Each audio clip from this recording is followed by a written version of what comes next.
আমরা বৃত্তে চলে আসি। বৃত্ত নিয়ে কাজ করব। একটা ইকুয়েশন দিলাম, x² + y² + 2x + 4y + 13 = 0। প্রশ্ন করলাম যে এই বৃত্তের কেন্দ্র কত? বৃত্তটির কেন্দ্র কত? অপশনে আছে -1 -2, খ নম্বরে অ্যানসার আছে 1 -2, গ নম্বরে আছে -1 2, ঘ নম্বরে আছে নান অফ দিস। ম্যাক্সিমাম ফলাফল তোমাদের গ্যারান্টি দিয়ে বলছি, এখানকার প্রত্যেকটা স্টুডেন্ট ম্যাক্সিমাম স্টুডেন্ট বলবা এই বৃত্তের কেন্দ্র হচ্ছে -1 -2, এটা অ্যানসার দেবা, রাইট? কিন্তু লাভের খাতায় শূন্য, অ্যানসার হয়েছে ভুল। কেন? তোমরা বলবা ভাই আপনি তো বৃত্তের যেগুলো কথা বলেছেন সবই তো ঠিক আছে, x² এবং y² সহগ দুটো সমান, xy সম্বলিত কোনো পদ নাই।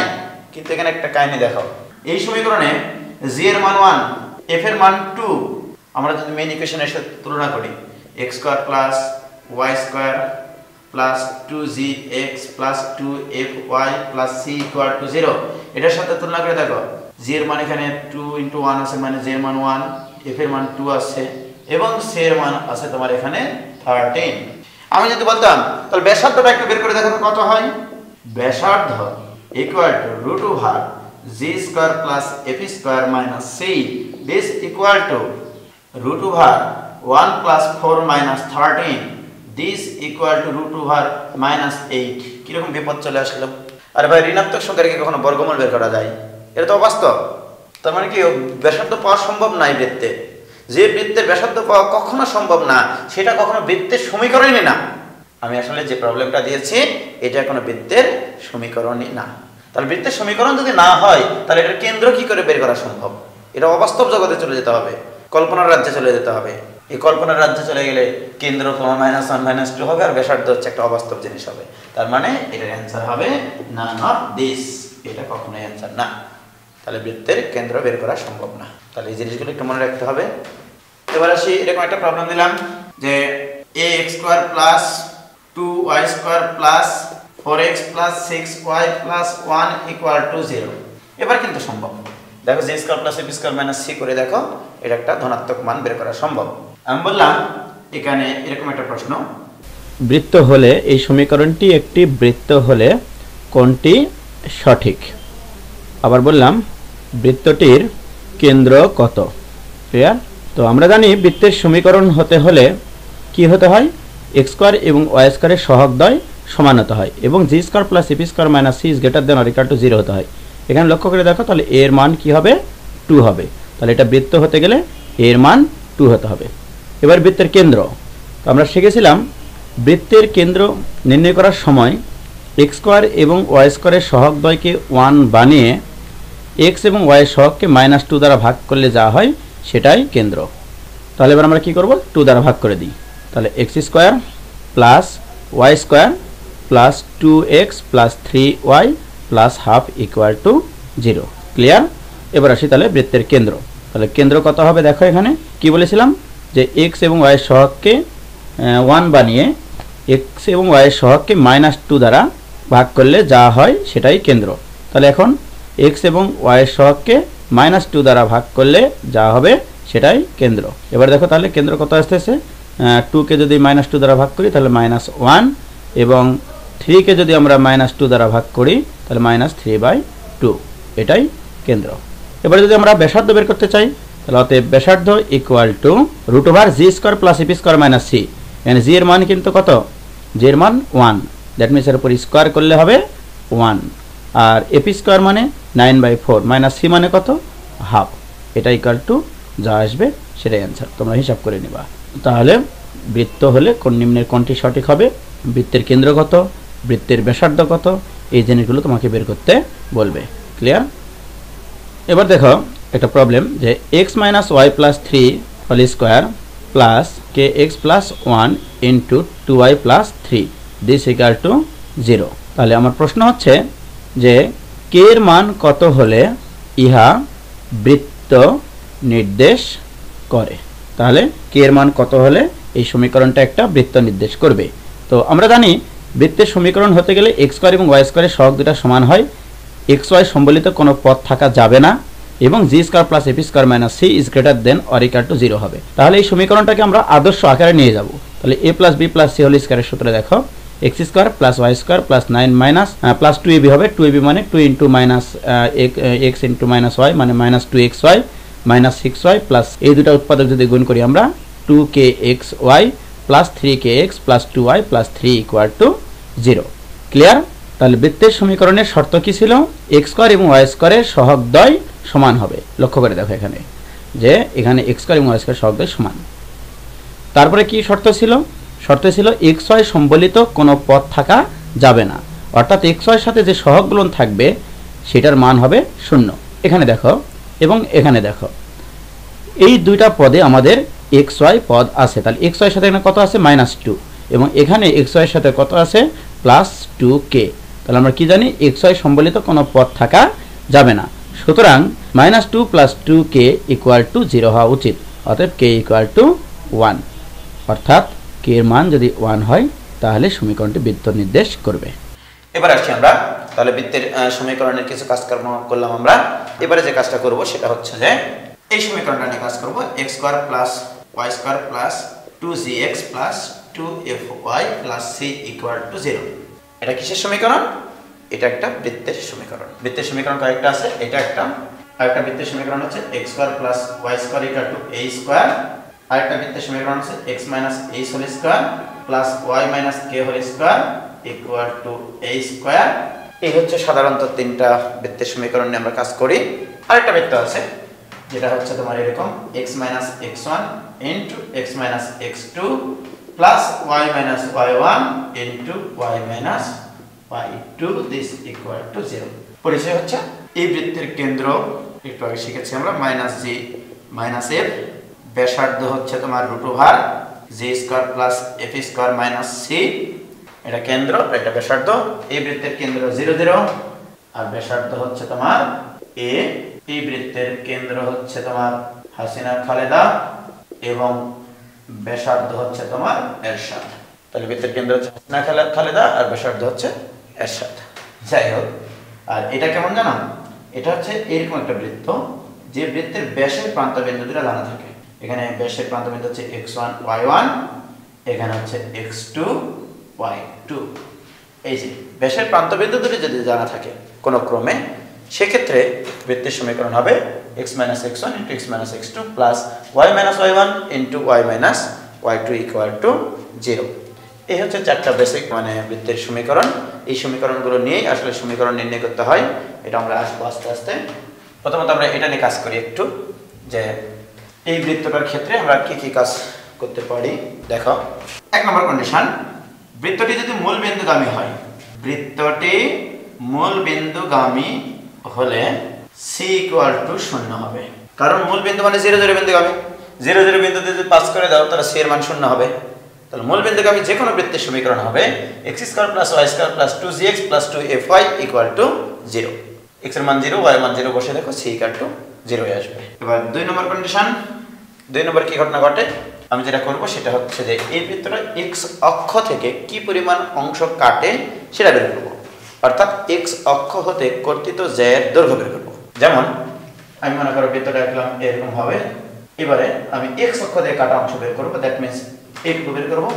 x অক্ষকে ছেদ করলো, এটা হচ্ছে x ও এটা হচ্ছে y অ্যাক্সিস। আমার দরকার হচ্ছে এখান থেকে এইটুকু। তাহলে দেখো আমি এখানে যে কাজটা করব সেটা হচ্ছে প্রথমত ধরে নিব যে এই বৃত্তের কেন্দ্র -g - f। ধরে নিব এখানকার স্থানাঙ্ক -g - f। এর অর্থ ফার্স্ট কোঅর্ডিনেট নিয়ে কাজ করছি। g আর f এর মান কিন্তু নেগেটিভ এখানে, কারণ -g মানে প্লাস হতে হবে, -f মানে প্লাস হতে হবে। যা g আর f এর মানে কোন মানের জন্য দুটোই পজিটিভ ধরে নিলাম। এবার আসি, তাহলে এখান থেকে এর উপর যদি লম্বটা নিই তাহলে এইটুকুর দৈর্ঘ্য হবে তোমার -f, এইটুকু হচ্ছে -f আর এটা হচ্ছে ব্যাসার্ধ। তাহলে ব্যাসার্ধ, বৃত্তের ব্যাসার্ধ কত আমরা এখানে বের করে রেখেছি, √g² + f² - c। তাহলে এইটুকু হবে √g² + f² - c। আমাকে কিন্তু বের করতে হবে এই দৈর্ঘ্যটুকু করে ভাই, ab, এর নাম c, এর নাম d। তাহলে এই z দৈর্ঘ্য আমাকে বের করতে হবে বা এই কর্তৃত অংশের দৈর্ঘ্য আমাকে বের করতে হবে। তাহলে একটা জিনিস লক্ষ্য করে দেখো যে এই দৈর্ঘ্যটা যদি বের করতে চাই আমরা ক্লাস 9-10 শিখেছিলাম বৃত্তের কেন্দ্র হতে যে কোনো জ্যায়ের উপর অঙ্কিত লম্ব সেই জ্যাকে সমান দুই ভাগে বিভক্ত করে। তাহলে এখানে এর উপর লম্ব এটা, সুতরাং এটা দুই ভাগে ভাগ করে, তাহলে এটুকু হচ্ছে অর্ধেক। আমি যদি এইটুকু মান বের করতে পারি এটাকে 2 দ্বারা গুণ করে দিতে হবে। তাহলে এখান থেকে আমার AB ইকুয়াল টু আসলে কত আসতেছে 2 ইনটু AD, AD এর দ্বিগুণ হবে। তাহলে যদি AD এর দ্বিগুণ হয় তাহলে AD এর মান বের করতে হবে। AD মানে এই সমকোণী ত্রিভুজের ভূমি, তার মানে কি AD equal to 2 into root over AC square minus DC square. পিথাগোরাসের সূত্র, পিথাগোরাস ক্লাস 8 এ এসেছিল তোমাদের বাসায় মনে হয়। This equal to 2 into root over AC square মানে কি, এটা হচ্ছে AC এর দৈর্ঘ্য, এটা এইটুকু ব্যাসার্ধ। তাহলে এরপর যদি বর্গ করে দিই তাহলে এই রুটটা স্বর্গে চলে যাবে, রাইট? তাহলে এখানে হবে g square plus f square minus c minus dc square. dc মানে কত? মাইনাস a স্কয়ার করলে হয় f স্কয়ার, f স্কয়ার মোকাবেলা this equal to 2 into root over g square minus c। তাহলে কি দাঁড়ালো? আমরা যে কন্ডিশনটা পাইলাম সেটা হচ্ছে এই বৃত্তটি দ্বারা x অক্ষ থেকে কাটা অংশের দৈর্ঘ্য 2 root over g square minus c। তাহলে এখানে আমি একটা কন্ডিশন লিখলাম, x অক্ষ হতে কর্তিত অংশের দৈর্ঘ্য বলি, কাটা অংশ বললে কেমন জানা লাগে, মাছের কাটা মনে হচ্ছে। কর্তিত অংশের দৈর্ঘ্য সমান সমান 2 root over g square minus c। আর যদি একই ভাবে তোমরা y অক্ষ থেকে করো, এটা তোমরা বাসায় নিজেরা করবে, আমি লিখে দিচ্ছি y অক্ষ হতে কর্তিত অংশের দৈর্ঘ্য হবে 2 root over f square minus c। তাহলে x অক্ষ থেকে কাটা অংশের দৈর্ঘ্য হয়ে গেল, y অক্ষ থেকে কাটা অংশের দৈর্ঘ্য হয়ে গেল।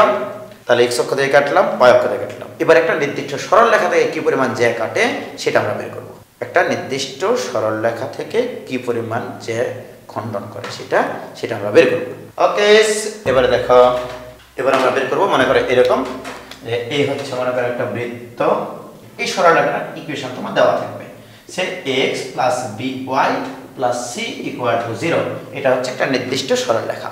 আমার প্রশ্ন হচ্ছে এই সরল রেখাটা যদি এই বৃত্তের একটা জ্যার সমীকরণ নির্দেশ করে, উক্ত জ্যার দৈর্ঘ্য কত হবে? এই সরল রেখাটা হতে কর্তিত জ্যার দৈর্ঘ্য এটাও বলতে পারে। তো ভেরি গুড, আমরা একই ভাবে করব। কেন্দ্র হচ্ছে -g -f, তাহলে ব্যাসার্ধ হচ্ছে এইটা root over g square plus f square minus c। তাহলে দেখো আমরা যদি এখান থেকে এইটুকু দূরত্ব কোন ক্রমে বের করতে পারি, একটু আগে আমরা x অক্ষের উপর লম্ব দূরত্ব বের করেছিলাম, x অক্ষের উপর লম্ব দূরত্ব মানে তার কোটি স্থানাঙ্কের সমান, রাইট? তো এটাই মাইনাস f দিয়েছিলাম, কিন্তু এটা তো আর x অক্ষ না, এখানে একটা নির্দিষ্ট সরল রেখা। তাহলে আমরা যে কাজ করব, এই বিন্দু থেকে এই সরল রেখার লম্ব দূরত্ব বের করব। তাহলে এটা যদি a, এটা যদি b, এটা যদি c, এটা যদি d হয়, তাহলে প্রথম কাজ হচ্ছে cd বের করা। তাহলে cd ইকুয়াল টু, cd মানে হচ্ছে এই বিন্দু থেকে এই রেখার উপর লম্ব দূরত্ব। তাহলে এখান থেকে এর লম্ব দূরত্ব মানে হচ্ছে বিন্দুর এখানে বসিয়ে দিতে হবে minus ac minus bf plus c divide by root over a square plus b square এর মডুলাস মান। এই হচ্ছে cd। তার প্রথম কাজ হচ্ছে cd এর দৈর্ঘ্য বের করে নেওয়া, অর্থাৎ কেন্দ্র থেকে ওই সরল রেখার লম্ব দূরত্ব বের করে নেওয়া। এবার আসো আমাকে বের করতে হবে ab। অতএব ab equal to 2 into ad, this equal to 2 into root over ad মানে পিথাগোরাসের সূত্র অনুসারে পাই ac square minus cd square, বা যেটা বলো তোমরা cd স্কয়ার। তাহলে this equal to 2 into root over কি হবে g square plus f square minus c minus cd square মানে এর উপর স্কয়ার। এর উপর স্কয়ার মানে কত আসতেছে বাবা? আসতেছে তোমার minus ac minus bf plus c divided by a square plus b square. কখনোই এই সূত্র মুখস্থ করতে যাবা না, জাস্ট আমি প্রসিডিউরটা দেখাইছি, প্রসিডিউরটা মাথায় রাখবা। এই সূত্র জীবনেও তোমাদের মুখস্থ থাকবে না, রাইট? কারণ হচ্ছে মূল মেথড হচ্ছে আমাকে যদি কোনো সরল রেখা থেকে কর্তিত জ্যার দৈর্ঘ্য বের করতে বলে, আগে কেন্দ্র থেকে তার লম্ব দূরত্ব বের করবে, এরকম চিত্র আঁকবা, তাহলে কিন্তু তুমি পেয়ে যাবা। বৃত্তের সমীকরণ দেওয়া আছে, তার মানে ব্যাসার্ধ পাবা, ব্যাসার্ধ আর এটা যদি পাওয়া যায় তাহলে এটা পাবা, এটার দ্বিগুণ করে দিলে ওই জ্যার দৈর্ঘ্য পাবা। ক্লিয়ার? এখানে একটা কথা আছে আমার, যদি দেখা গেল কেন্দ্র থেকে জ্যার দৈর্ঘ্য এই ব্যাসার্ধ থেকে বড় হয়ে গেল, তখন বলবা এই জ্যার দৈর্ঘ্য বের করা সম্ভব না। কারণ কি দেখো, কখন এটা সম্ভব? এই যে মনে করো একটা বৃত্ত, মনে করে একটা সরল রেখা আছে যা কিনা বৃত্তকে ছেদই করে না, বৃত্তকে যদি ছেদ না করে তাহলে জ্যা কোথা থেকে পাবে রে ভাই? তাহলে দেখো এখানে কি ঘটনা ঘটছে, এখান থেকে এর দূরত্ব বলা হচ্ছে, এই দূরত্বটা এখান থেকে এইটুকু, আর ব্যাসার্ধ কোনটুকু বলো তো? ব্যাসার্ধ হচ্ছে আমার এখান থেকে এইটুকু। তাহলে এই ব্যাসার্ধের থেকে এই লম্ব দূরত্বটা বড় কিনা? লম্ব দূরত্ব যদি বেশি হয় ব্যাসার্ধ থেকে, সেখান থেকে জ্যা বের করা সম্ভব না, জ্যার দৈর্ঘ্য বের করা কখনোই সম্ভব না। ক্লিয়ার? তাহলে আমরা একটা নির্দিষ্ট সরলরেখা থেকে জ্যার দৈর্ঘ্য বের করতে পারবো। এবার আসি এখানে আরো কিছু কন্ডিশন জড়াই। তাহলে আমরা শিখলাম এক্স অক্ষ থেকে কাটা অংশের দৈর্ঘ্য কিভাবে বের করতে হয়, ওয়াই অক্ষ থেকে কাটা অংশের দৈর্ঘ্য কিভাবে বের করতে হয়। এইবার আমরা দেখবো হচ্ছে এখানে আরেকটা কন্ডিশন, যে মনে করো এই হচ্ছে একটা বৃত্ত, এই বৃত্তটা যদি এক্স অক্ষকে স্পর্শ করে, দ্যাট মিন্স এখানে মনে করো মাইনাস জি মাইনাস এফ কেন্দ্র, এখানকার স্থানাঙ্ক মাইনাস জি মাইনাস এফ, এর অর্থ হচ্ছে এখান থেকে এইটুকু দৈর্ঘ্য হচ্ছে মাইনাস জি, এখান থেকে এইটুকু দৈর্ঘ্য হচ্ছে মাইনাস এফ। আর যদি আমরা স্থানাঙ্কের কোন কোয়াড্রেন্টে আছে এটা আমরা জানি না, তখন এই দৈর্ঘ্যগুলোতে কিন্তু মডুলাস দিতে হবে, দৈর্ঘ্য কখনোই নেগেটিভ হতে পারে না। তার মানে আমরা বলতে পারি যদি কোনো বৃত্ত এক্স অক্ষকে স্পর্শ করে তাহলে ব্যাসার্ধ হবে কেন্দ্রের কোটি স্থানাঙ্কের মডুলাস। তাহলে আমরা এখানে একটা সিদ্ধান্ত নিলাম, বৃত্ত এক্স অক্ষকে স্পর্শ করলে ব্যাসার্ধ ইকুয়াল টু হবে মডুলাস অফ কেন্দ্রের কোটি। কেন্দ্রের কোটি স্থানাঙ্ক প্লাস আছে না মাইনাস আছে? This is not fact. তাহলে অনুরূপভাবে যদি এখানে আরেকটা জিনিস লক্ষ্য করো, যদি একটা বৃত্ত এক্স অক্ষকে স্পর্শ করে তাহলে এক্স অক্ষ থেকে কাটা জেড দৈর্ঘ্য কত হবে? তাহলে আমরা বলতে পারি যে বৃত্ত এক্স অক্ষকে স্পর্শ করলে এই যে কাটা অংশ দেখো, এক্স অক্ষ থেকে কর্তিত অংশের দৈর্ঘ্য এটা ছিল যখন ছেদ করত, রাইট? বাট এবার স্পর্শ করেছে, স্পর্শ করলে এই দৈর্ঘ্যের মান হবে 0, এই দৈর্ঘ্যের মান হবে 0। তাহলে 2√g² minus c equal to হবে 0, অতএব g² minus c equal to হবে 0, তাহলে g² ইকুয়াল টু হবে c। খুবই ইম্পর্টেন্ট একটা জিনিস, g² ইকুয়াল টু c। যদি কোনো একটা বৃত্ত x অক্ষকে স্পর্শ করে g² ইকুয়াল টু c। এবার আসি যদি y অক্ষকে স্পর্শ করে সেক্ষেত্রে কি আসবে? যেমন এই হচ্ছে একটা বৃত্ত y অক্ষকে স্পর্শ করে কিন্তু x অক্ষকে স্পর্শ করে না, ছেদ করে না, সেক্ষেত্রে বৃত্তের কেন্দ্র হচ্ছে মাইনাস জি মাইনাস এফ। তাহলে এখান থেকে এইটুকু হচ্ছে, দেখো এইটুকু হচ্ছে মাইনাস জি, দ্যাট মিন্স এইটুকু মাইনাস জি এর মডুলাস কারণ দৈর্ঘ্য, আর এইটুকু হচ্ছে মাইনাস এফ, এটা হচ্ছে দৈর্ঘ্য। এবারে দেখো ব্যাসার্ধ কিন্তু কেন্দ্রের ভুজ স্থানাঙ্কের সমান। এবার তার মানে আমরা সিদ্ধান্ত নিতে পারি বৃত্ত y অক্ষকে স্পর্শ করলে, y অক্ষকে স্পর্শ করলে ব্যাসার্ধ ইকুয়াল টু হবে কি মডুলাস অফ কেন্দ্রের ভুজ স্থানাঙ্কের সমান। যাই হোক, তাহলে বৃত্ত y অক্ষকে স্পর্শ করলে ব্যাসার্ধ হবে মডুলাস অফ কেন্দ্রের ভুজ। আবার দেখো বৃত্ত যদি y অক্ষকে স্পর্শ করে, y অক্ষকে যদি স্পর্শ করে তার মানে y অক্ষ থেকে কর্তিত অংশের জ্যার দৈর্ঘ্য হবে 0। তাহলে y অক্ষ থেকে কর্তিত অংশের দৈর্ঘ্য কত? √2 a² মাইনাস c, এটার মান হবে 0, অর্থাৎ a² এর মান ইকুয়াল টু c হবে। তাহলে আমরা দুটো জিনিস দেখলাম, বৃত্ত যদি y অক্ষকে স্পর্শ করে তাহলে ব্যাসার্ধ ইকুয়াল টু হবে কেন্দ্রের ভুজ স্থানাঙ্কের সমান, এবং যদি একটা বৃত্ত y অক্ষকে স্পর্শ করে তাহলে আমরা f এবং c এর মধ্যে সম্পর্ক নিয়ে আসতে পারবো যে a² ইকুয়াল টু c। ওকে, এবার দেখো যদি বৃত্তটা আমরা এইভাবে বলি যে একটি বৃত্ত উভয় অক্ষকে স্পর্শ করলে কি হবে? তাহলে দেখো আমরা যখন x অক্ষকে স্পর্শ করে তখন আমরা দেখেছি g² ইকুয়াল টু c হয়, এবং y অক্ষকে যখন স্পর্শ করে তখন দেখেছি a² ইকুয়াল টু c হয়। তাহলে দুটাই যদি c হয় তাহলে আমরা লিখতে পারি যে g² equal to a² equal to c। এগুলো সরাসরি এমসিকিউ আসতে পারে। যে বৃত্তের আদর্শ সমীকরণ বা এই বৃত্তটি উভয় অক্ষকে স্পর্শ করলে নিম্নের কোণটি সঠিক, g² equal to a² equal to c। x অক্ষকে স্পর্শ করলে কোণটি সঠিক, g² equal to c। y অক্ষকে স্পর্শ করলে কোণটি সঠিক, a² ইকুয়াল টু c। এখান থেকে দেখো কিছু কিছু প্রবলেম কত সুন্দরভাবে করা যায়। সেটা হচ্ছে যে এরকম একটা প্রবলেম দিলাম, x² plus y² minus 2x minus 4y plus c equal to 0. প্রশ্ন হচ্ছে এটা। প্রশ্ন হচ্ছে বৃত্তটি, এক নম্বর প্রশ্ন দিলাম, x অক্ষকে স্পর্শ করলে c এর মান এবং স্পর্শ বিন্দু কত? ভেরি গুড, এটার অ্যান্সার এখানে করে নিন। আমরা জানি x অক্ষকে স্পর্শ করলে g square equal two c হয়। এখানে কিন্তু ধ্রুবক পদের জায়গায় c আছে। এখানে g এর মান কত? g এর মান -1। এই যে দেখো এখানে g এর মান -1, তাহলে -1 স্কয়ার ইকুয়াল টু c, অতএব c ইকুয়াল টু 1, এটাই অ্যান্সার। তাহলে x অক্ষকে স্পর্শ করলে c এর মান কত? c এর মান 1। এবারে যদি বলি স্পর্শ বিন্দু, আমরা জানি কোন একটা বৃত্ত x অক্ষকে যে বিন্দুতে স্পর্শ করে সেই বিন্দুতে y এর মান হয় 0। তুমি তাহলে এই সমীকরণে y এর মান 0 বসিয়ে দাও স্পর্শ বিন্দুতে, এবং লিখবা স্পর্শ বিন্দুতে y ইকুয়াল টু 0। y এর মান যদি 0 বসিয়ে দিই তাহলে এখানে কি আসবে? x square minus 2x plus c, c এর মান 1, this equal to 0 by x minus 1 whole square equal to 0, অতএব x equal to 1। স্পর্শ বিন্দু কত? 1 0, স্পর্শ বিন্দু 1 0।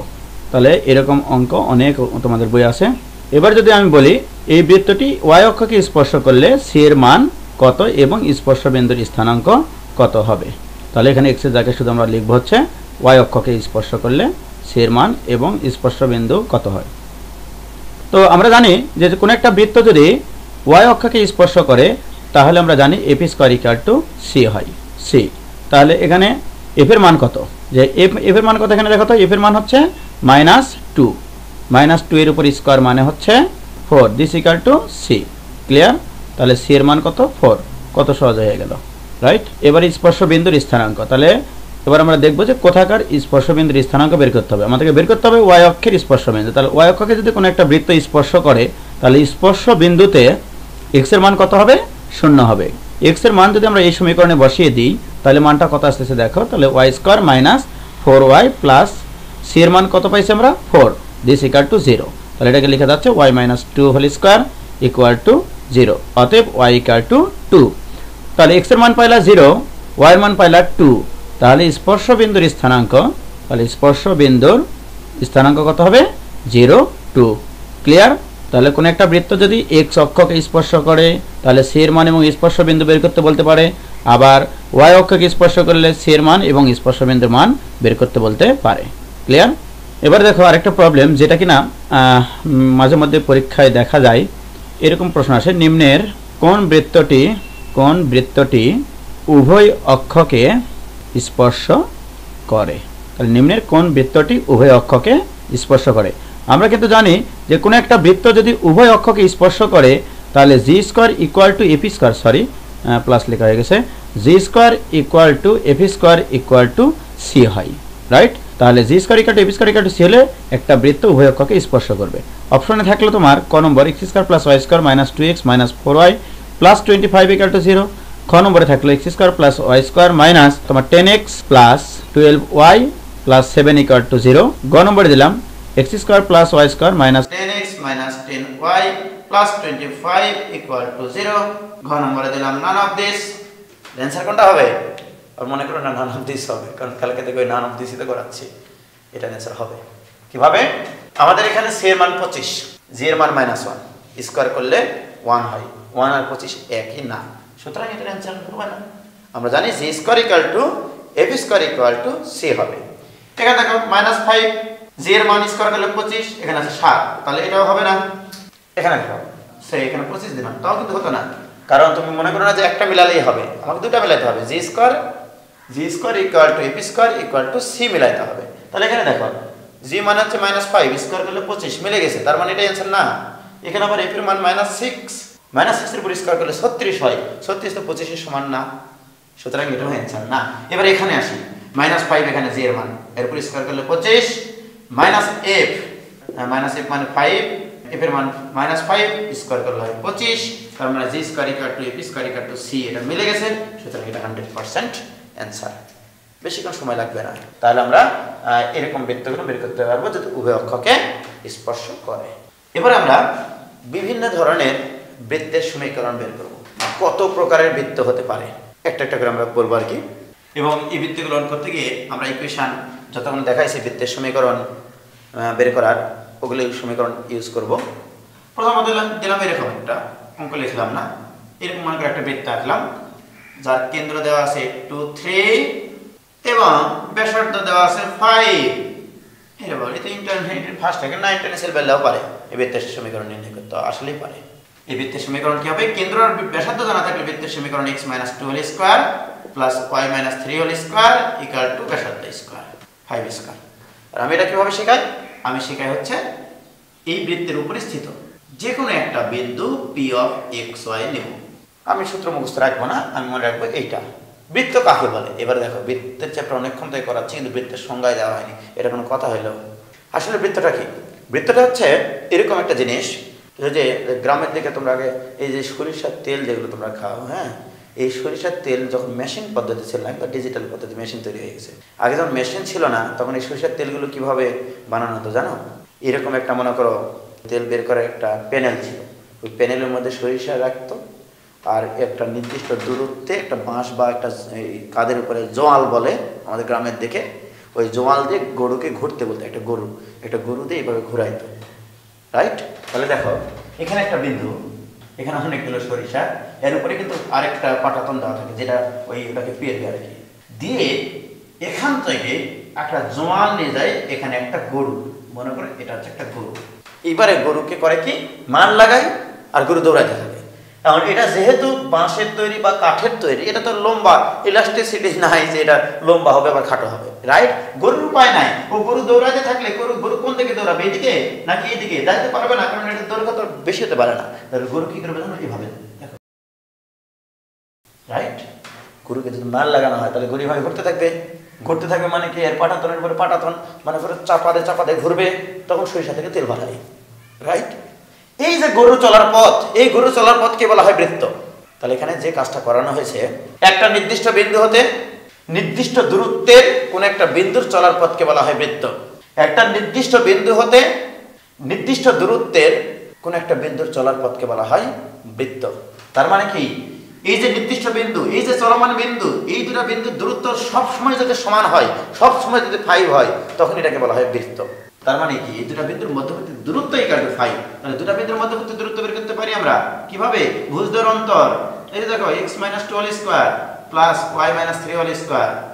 তাহলে এই দূরত্ব ইকুয়াল টু সব সময় কি হবে? 5 হবে। অতএব x - 2 whole square plus y - 3 whole square equal to 5 square. এটা आंसर। এটাকে এখন ভাঙিয়ে যা হবে সেটাই বৃত্তের সমীকরণ। তাহলে কেন্দ্র আর ব্যাসার্ধ জানা থাকলে বৃত্তের সমীকরণ কোনো ব্যাপার না। পানির চাইতে তরল, কাদার চাইতে নরম, আর তুলার চাইতে হালকা, না কি বলে যেন ওইরকম। তো যাই হোক, এবার আমরা আরেকটা প্রবলেম নিচ্ছি। এবার আমি দিলাম যে না, আমি বৃত্তের ব্যাসার্ধ দেবো না, পোলাপান খুব পারে। এবার বৃত্তের কেন্দ্র দিলাম 2, 3 এবং বৃত্তটির ব্যাসার্ধ না দিয়ে বললাম এই বৃত্তটি 5, 7 বিন্দু দিয়ে যায়। এই বৃত্তটির কেন্দ্র হচ্ছে 2, 3 এবং বৃত্তটি 5, 7 বিন্দু দিয়ে যায়। বৃত্তের সমীকরণ কি হবে? তখন বলবো ভাইয়া যে ব্যাসার্ধ নাই তো ব্যাসার্ধ বের করবো কিভাবে? এই দুটো বিন্দুর মধ্যবর্তী দূরত্ব মানে তো ব্যাসার্ধ। ভেরি গুড, সাধুবাদ তোমাদেরকে। কিন্তু আমি বলি যে না, এর পরিস্থিতি যে কোনো একটা বিন্দু নিলাম p অফ x y। তাহলে p অফ x y সব সময় যে শর্তটা মানবে সেটাই হচ্ছে বৃত্ত। আর বৃত্ত মানে হচ্ছে এই যে নির্দিষ্ট বিন্দু আর এই যে এর সঞ্চার পথ, এই পথের উপস্থিত যে কোনো বিন্দুর দূরত্ব সব সময় সমান হতে হবে। তাহলে বলো, এই দূরত্ব আর এই দূরত্ব যদি আমরা সমান বলি তাহলে সেটা একটা বৃত্তের সমীকরণ নির্দেশ করে, সব সময় সমান হবে। এই দূরত্বটা সমান, এই দূরত্বটা সমান, সব সময় দূরত্বটা সমান, রাইট? তাহলে আসি আমরা এখান থেকে দূরত্ব মানে x - 2 হোল স্কয়ার, বর্গমূলটা উভয় পক্ষ থেকে উঠাই দিলাম, y - 3 whole square equal to এই দুটো বিন্দুর মধ্যবর্তী দূরত্ব কি?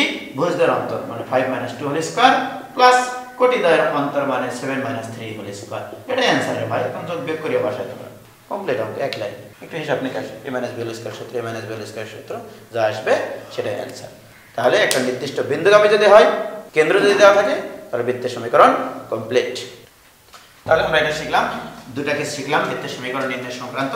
টোটাল 17-18টা কেস আছে, এখন দেখা যায় কতক্ষণ লাগে। এবার তৃতীয় কেস, যে এই যে মনে করো একটা বৃত্ত, এই বৃত্তের কেন্দ্র দেওয়া আছে, মনে করো এটা হচ্ছে 2, 3 এবং এই বৃত্তটি এই বৃত্তের কেন্দ্র দিয়ে যায়।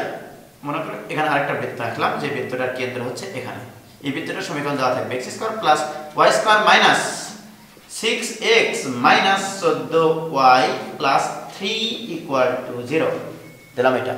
তাহলে প্রশ্নটা হচ্ছে এরকম, এমন একটি বৃত্তের সমীকরণ নির্ণয় করো যার কেন্দ্র 2 3 এবং যে বৃত্তটি এই বৃত্তের কেন্দ্র দিয়ে যায়, রাইট? আরে ভাই দেখো তো এই বৃত্তের কেন্দ্র কত, তোমরা বলো তো বৃত্তের কেন্দ্র কিভাবে বের করতে হয়? x স্কয়ার এবং y স্কয়ারের সহগকে 1 বানিয়ে x এবং y এর সহগকে -2 দ্বারা ভাগ করলে যা হয় সেটাই হচ্ছে কেন্দ্র। তাহলে x এবং y এর সহগকে -2 দ্বারা ভাগ করলে কত হয়? 3 7, রাইট? তাহলে এই বৃত্তের কেন্দ্র কত? 3 7। এখন বলো এই বিন্দু পাইছো, এর পরিস্থিতিতে যে কোনো একটা বিন্দু p অফ xy, তাহলে এই দূরত্ব আর এই দূরত্ব সমান কিনা? যেহেতু একই বৃত্তের ব্যাসার্ধ তাহলে দূরত্ব সমান হবে। তাহলে x - 2 whole square plus y - 3 whole square equal to এই দুটো বিন্দুর মধ্যবর্তী দূরত্ব কত হবে বলো তো? 3 - 2 whole square plus 7 - 3 whole square. Clear? এটা ক্যালকুলেশন করে যা হবে সেটাই অ্যানসার। তাহলে আমার যদি কোনো একটা বৃত্তের কেন্দ্র দেওয়া থাকে এবং অপর একটা বৃত্তের কেন্দ্র দিয়ে যায় তাহলে সেরকম বৃত্তের সমীকরণ বের করা যাবে। এবার মনে করো এরকম একটা অঙ্ক দিলাম আমি, যে মনে করো একটা বৃত্তের এরকম একটা কথা দিলাম যে একটা বৃত্তের কেন্দ্র হচ্ছে 2 3 এবং ইহা x অক্ষকে স্পর্শ করে, তাহলে বৃত্তের সমীকরণ কত হবে? তাহলে প্রশ্নটা হচ্ছে এমন একটি বৃত্তের সমীকরণ নির্ণয় করো যার কেন্দ্র 2 3 এবং যা x অক্ষকে স্পর্শ করে। তাহলে যদি কোনো একটা বৃত্ত যদি x অক্ষকে স্পর্শ করে, লক্ষ্য করে এই ব্যাসার্ধটুকু কিন্তু 3 হবে, রাইট? তাহলে কেন্দ্র জানা, ব্যাসার্ধ জানা, তাহলে বৃত্তের সমীকরণ কমপ্লিট। বৃত্তের সমীকরণ কি হবে? x - 2 whole square plus y - 3 whole square equal to 3 square. Calculation করে যা হবে সেটাই অ্যান্সার। ক্লিয়ার? খুবই সহজ একটা প্রবলেম এগুলো। তো আবার যদি আমি এরকম প্রবলেম দিই যে একটা বৃত্তের কেন্দ্র দেওয়া থাকবে বাট y অক্ষকে স্পর্শ করবে, মনে করো y অক্ষকে স্পর্শ করলো এবং বৃত্তটির কেন্দ্র দেওয়া থাকলো 2 3, তাহলে বৃত্তের সমীকরণ কি হবে? তাহলে আমাদের উদ্দেশ্য হচ্ছে বৃত্তের সমীকরণ নির্ণয় করতে গেলে কেন্দ্র এবং ব্যাসার্ধ লাগে। এখানে চিত্রে দেখো এইটুকু ব্যাসার্ধ 2, তাহলে y অক্ষকে যদি স্পর্শ করে তাহলে ব্যাসার্ধটুকু হবে এখানে 2, তাহলে কেন্দ্র জানা, ব্যাসার্ধ জানা, তাহলে বৃত্তের সমীকরণ কি হবে? x - 2 whole square plus y - 3 whole square equal to ব্যাসার্ধ স্কয়ার অর্থাৎ 2 স্কয়ার। এরপরে যা হবে সেটা তোমরা নিজেরা করে নেবে। তাহলে বৃত্তের যদি কেন্দ্র দেওয়া থাকে সেটা x অক্ষকে স্পর্শ করে, y অক্ষকে স্পর্শ করে, তাহলে বৃত্তের সমীকরণ নির্ণয় করা যাবে। এবার আরেকটা কেস, এমন একটা বৃত্ত, এই বৃত্তের কেন্দ্র মনে করা হচ্ছে 2 3 এবং বৃত্তটি এই সরলরেখাকে স্পর্শ করলো। এর আগে কি করেছি আমরা? x অক্ষকে স্পর্শ করে, y অক্ষকে স্পর্শ করে, এবার আমরা একটা নির্দিষ্ট সরলরেখাকে স্পর্শ করছি। যেমন সরলরেখার সমীকরণ দিলাম এরকম 3x + 4y + 7 = 0। তাহলে এখন কথা হচ্ছে যে বৃত্তের সমীকরণ নির্ণয় করতে গেলে কেন্দ্র আমাদের আছে, কেন্দ্র যদি জানা থাকে তাহলে ব্যাসার্ধ লাগবে। তাহলে ব্যাসার্ধ বের করার বুদ্ধি কি? এখান থেকে লম্ব দূরত্ব, এই তো কাহিনী। এর পরিস্থিতিতে যে কোনো একটা বিন্দু নিলাম x y। তাহলে এবার যে কাজটা করব, তাহলে এই দূরত্ব আর এই দূরত্বটা সেম, কারণ ব্যাসার্ধ একই। তাহলে এটা যদি c হয়, এটা যদি a হয়, এটা যদি b হয়, তাহলে আমরা বলবো এরকম ভাবে যে cb square equal two ca square. তাহলে এই দুটো বিন্দুর মধ্যবর্তী দূরত্ব মানে দূরত্বের বর্গ মানে x - 2 whole square plus y - 3 whole square equal to এখান থেকে লম্ব দূরত্বের বর্গ, ca মানে কি এখান থেকে লম্ব দূরত্ব। লম্ব দূরত্ব কিভাবে বের করতে হয়? 2 3 থেকে লম্ব দূরত্ব 3 2 6 3 4 12 12 plus 7 divide by √3 square plus 4 square এর মডুলাসের বর্গ। এটা হচ্ছে তোমার ca, আর এর উপর স্কয়ার আছে, জন্য স্কয়ার দিয়েছে। তাহলে সর্বসাকুল্যে তোমার দাঁড়ালো x - 2 whole square plus y - 3 whole square equal to 18 18 এর সাথে 25 25 বাই 5 মানে 5 5 স্কয়ার। Answer complete. তাহলে কেন্দ্র যদি দেওয়া থাকে একটা সরল রেখাকে যদি স্পর্শ করে সেই বৃত্তের সমীকরণ আমরা বের করতে পারব। এবার আসি আরেকটা কেস, সেটা হচ্ছে মনে করো বৃত্তের কেন্দ্র দেওয়া আছে, মানে কেস তৈরি হতেই আছে আর কি। এই মনে করো বৃত্ত, এই বৃত্তের কেন্দ্র দেওয়া আছে 2 3। এখন আমার প্রশ্ন হচ্ছে এমন একটা এই বৃত্তটার সমীকরণ তোমাকে নির্ণয় করতে হবে যা এই বৃত্তকে বহিস্থভাবে স্পর্শ করে, এই বৃত্তটাকে বহিস্থভাবে স্পর্শ করে। মনে করো এটা বৃত্তটা দিলাম x² + y² ইকুয়াল টু মোটামুটি কত দিলাম? 9 দিলাম। যাও 9 দিলে সমস্যা আছে, এখানে দিলাম হচ্ছে 4 দিলাম। কি সমস্যা আছে একটু পরে বলছি। সমস্যাটা হচ্ছে 2 3 বিন্দুটা যদি কখনো এই বৃত্তের উপরে অবস্থান করে তাহলে সমস্যাটা হয়ে যাবে। আবার যদি দেখা গেল 2 3 বিন্দুটার অভ্যন্তরে অবস্থান করে সেক্ষেত্রে একটা সমস্যা দেখা দিতে পারে, ওগুলো আলোচনা করবো আমরা। তো এরকম একটা বৃত্ত দিলাম। এমন একটা বৃত্তের সমীকরণ নির্ণয় করো যার কেন্দ্র হচ্ছে 2 3 এবং যার এই বৃত্তকে বহিস্থভাবে স্পর্শ করে, এটা বলে দিলাম। এখানে দুইটা কেস হতে পারে। আবার এখানে হচ্ছে এই হচ্ছে একটা বৃত্ত যার কেন্দ্র হচ্ছে 2 3 এবং বৃত্তটি এটাকে অন্তরের অন্তঃস্থল থেকে স্পর্শ করে, এটা দিলাম। এটাকে অন্তঃস্থভাবে স্পর্শ করতে পারে, দ্যাট মিন্স এই বৃত্তের সমীকরণটা দেওয়া থাকবে x² + y² = 4, এটাও হতে পারে, রাইট? এবার আসি এই বৃত্তের, আমার উদ্দেশ্য কিন্তু এই বৃত্তের ব্যাসার্ধ বের করা। বৃত্তের ব্যাসার্ধ বের করতে পারলে বৃত্তের সমীকরণ পেয়ে যাবো আমরা। আর এই বৃত্তের ব্যাসার্ধ হচ্ছে 2, দ্যাট মিন্স এখান থেকে এটুকু 2 এবং এই বৃত্তের কেন্দ্র কিন্তু 0 0, রাইট? আর এই বৃত্তের ব্যাসার্ধ জানা নাই, দ্যাট ইজ r ধরলাম। তাহলে এটা যদি আমি c1 ধরি, এখানে যদি c2 ধরি, আমার উদ্দেশ্য কিন্তু হচ্ছে r এর মান বের করা। তাহলে একটা জিনিস লক্ষ্য করে দেখো, এখানে c1 এবং c2 এর মধ্যবর্তী দূরত্ব, c1 এবং c2 এর মধ্যবর্তী দূরত্ব r + 2, c1 c2 = r + 2। c1 c2 মানে কি? দুটোর ভিতর মধ্যবর্তী দূরত্ব, দ্যাট মিন্স √2² + 3² = r + 2। অতএব r = √13 - 2। তাহলে ব্যাসার্ধ তুমি পেয়ে গেছো। যদি বৃত্তের ব্যাসার্ধ পেয়ে যাও তাহলে বৃত্তের সমীকরণ কি হবে? x - 2 whole square plus y - 3 whole square = ব্যাসার্ধ স্কয়ার, অর্থাৎ √13 - 2। এটার পরে आंसर কমপ্লিট। এবার দেখো এই কেসে কি হবে? এই কেসে যেটা হবে, এই বৃত্তের কেন্দ্র তো 0 0 এবং ব্যাসার্ধ হচ্ছে তোমার 2, আর এই বৃত্তের ব্যাসার্ধ কত? এই বৃত্তের ব্যাসার্ধ হবে তোমার এরকম, এইটুকু, দ্যাট ইজ r ধরলাম এখানে। এবারে দেখো এই ক্ষেত্রে কিন্তু যেটা করতে হবে, এটা হচ্ছে c1, এটা হচ্ছে c2, এবার এদের মধ্যবর্তী দূরত্ব হচ্ছে এইটুকু। তাহলে এইটুকু কি করে পাবো? c1 c2 = কিন্তু r - 2। এখানে আমি ডিফারেন্স দিলাম, ডিফারেন্স মানে যেটা বড় সেটা মাইনাস হবে। তাহলে অতএব c1 c2 এর মান তো √13, এটা = r2 ডিফারেন্স 2। তাহলে এখান থেকে r2 মানে r, তো এটা হচ্ছে r। তাহলে অতএব r = √13 + 2, রাইট? 13 + 2। তাহলে আমি দেখলাম যে যদি আমার বহিস্থভাবে স্পর্শ করতে পারে, অন্তঃস্থভাবে স্পর্শ করতে পারে, সেক্ষেত্রে আমি r এর মান বের করতে পারবো। r এর মান যদি বের করতে পারি তাহলে অবশ্যই আমি বৃত্তের সমীকরণ পাবো। এবার এখানে একটা ছোট প্রশ্ন এসে যায় যে দুইটা বৃত্ত কখন বহিস্থভাবে স্পর্শ করবে, কখন অন্তঃস্থভাবে স্পর্শ করবে, কখন স্পর্শ করবে না, কখন ছেদ করবে, কখন একটা বৃত্ত আরেকটা বৃত্তের অভ্যন্তরে অবস্থান করবে। তাহলে এবার আমরা শিখব দুটা বৃত্তের পারস্পরিক অবস্থান। তাহলে হেডিং দিলাম দুটি বৃত্তের পারস্পরিক অবস্থান। এবার আসে আমরা এখানে টোটাল 5টা কেস তৈরি হবে। আবার দেখো আমি কিন্তু বলেছিলাম 17-18টা কেস, তার মধ্যে প্রত্যেকটা কেসের কিন্তু আবার উপকেস তৈরি হচ্ছে। যাই হোক, তো এই যে মনে করো দুটো বৃত্ত পরস্পরকে বহিস্থভাবে স্পর্শ করতে পারে, আবার দুটা বৃত্ত পরস্পরকে অন্তরের অন্তঃস্থল থেকে স্পর্শ করতে পারে, দুটা বৃত্ত পরস্পরকে ছেদ করতে পারে। তৃতীয় কেস, দুটা বৃত্তের পরস্পরের মাঝে অভিমান থাকতে পারে যে কেউ কাউকে স্পর্শ করবে না, আবার ছেদও করবে না, অভিমান, চরম অভিমান সৃষ্টি হয়েছে এদের মধ্যে। আর যদি তাদের গভীরতা এত বেশি হয়ে যায় যে একটা বৃত্ত আরেকটা বৃত্তের অন্তরের ভেতরে থাকবে, এরকম টোটাল 5টা কেস হতে পারে। দুটা বৃত্তের পারস্পরিক অবস্থান টোটাল 5টা কেস হতে পারে। আমার এই অঙ্ক করানোর সময় একটা কথা মনে আসলো, আমি যখন ইন্টারমিডিয়েট পরীক্ষা দিই 2002 সালের ঘটনা। সেই বছর বিশ্বকাপ খেলা হচ্ছিল। যেদিন আমাদের প্র্যাকটিক্যাল পরীক্ষা হয় সেদিন ছিল হচ্ছে ব্রাজিলের আর কার্জেনা খেলা, ভুলে গেছি। তো ওই দিন ভাইবা বোর্ডে আমাকে স্যার ডাকলেন। এখন স্যার আমাকে প্রশ্ন করছেন, আমি বলেছি স্যার আমাকে প্রশ্ন করেন, তাড়াতাড়ি যেতে হবে, মানে খেলা দেখতে হবে। স্যারের আবার খুব মানে খেলা দেখার খুব শখ, মানে উনিও খেলা দেখবেন আর কি। আমাকে বলছে যে শোনো, তুমি যে এক্সপেরিমেন্টটা করেছো সেটার উপরে প্রশ্ন করবো না, এমনি তোমার কিছু বেসিক প্রশ্ন করবো। স্যার করেন। আমাকে স্যার প্রথম প্রশ্ন করলো, দুটা বৃত্তের সাধারণ স্পর্শক কয়টা? আমি উত্তর দিলাম, স্যার প্রশ্নটা ঠিক হয়নি। আবার স্যার বলছে, বাবা দুটা বৃত্তের সাধারণ স্পর্শক কয়টা? আমি বললাম যে স্যার প্রশ্ন আপনি ঠিক করেননি। আবার বলছে, তোমাকে বলছি দুটা বৃত্তের সাধারণ স্পর্শক কয়টা?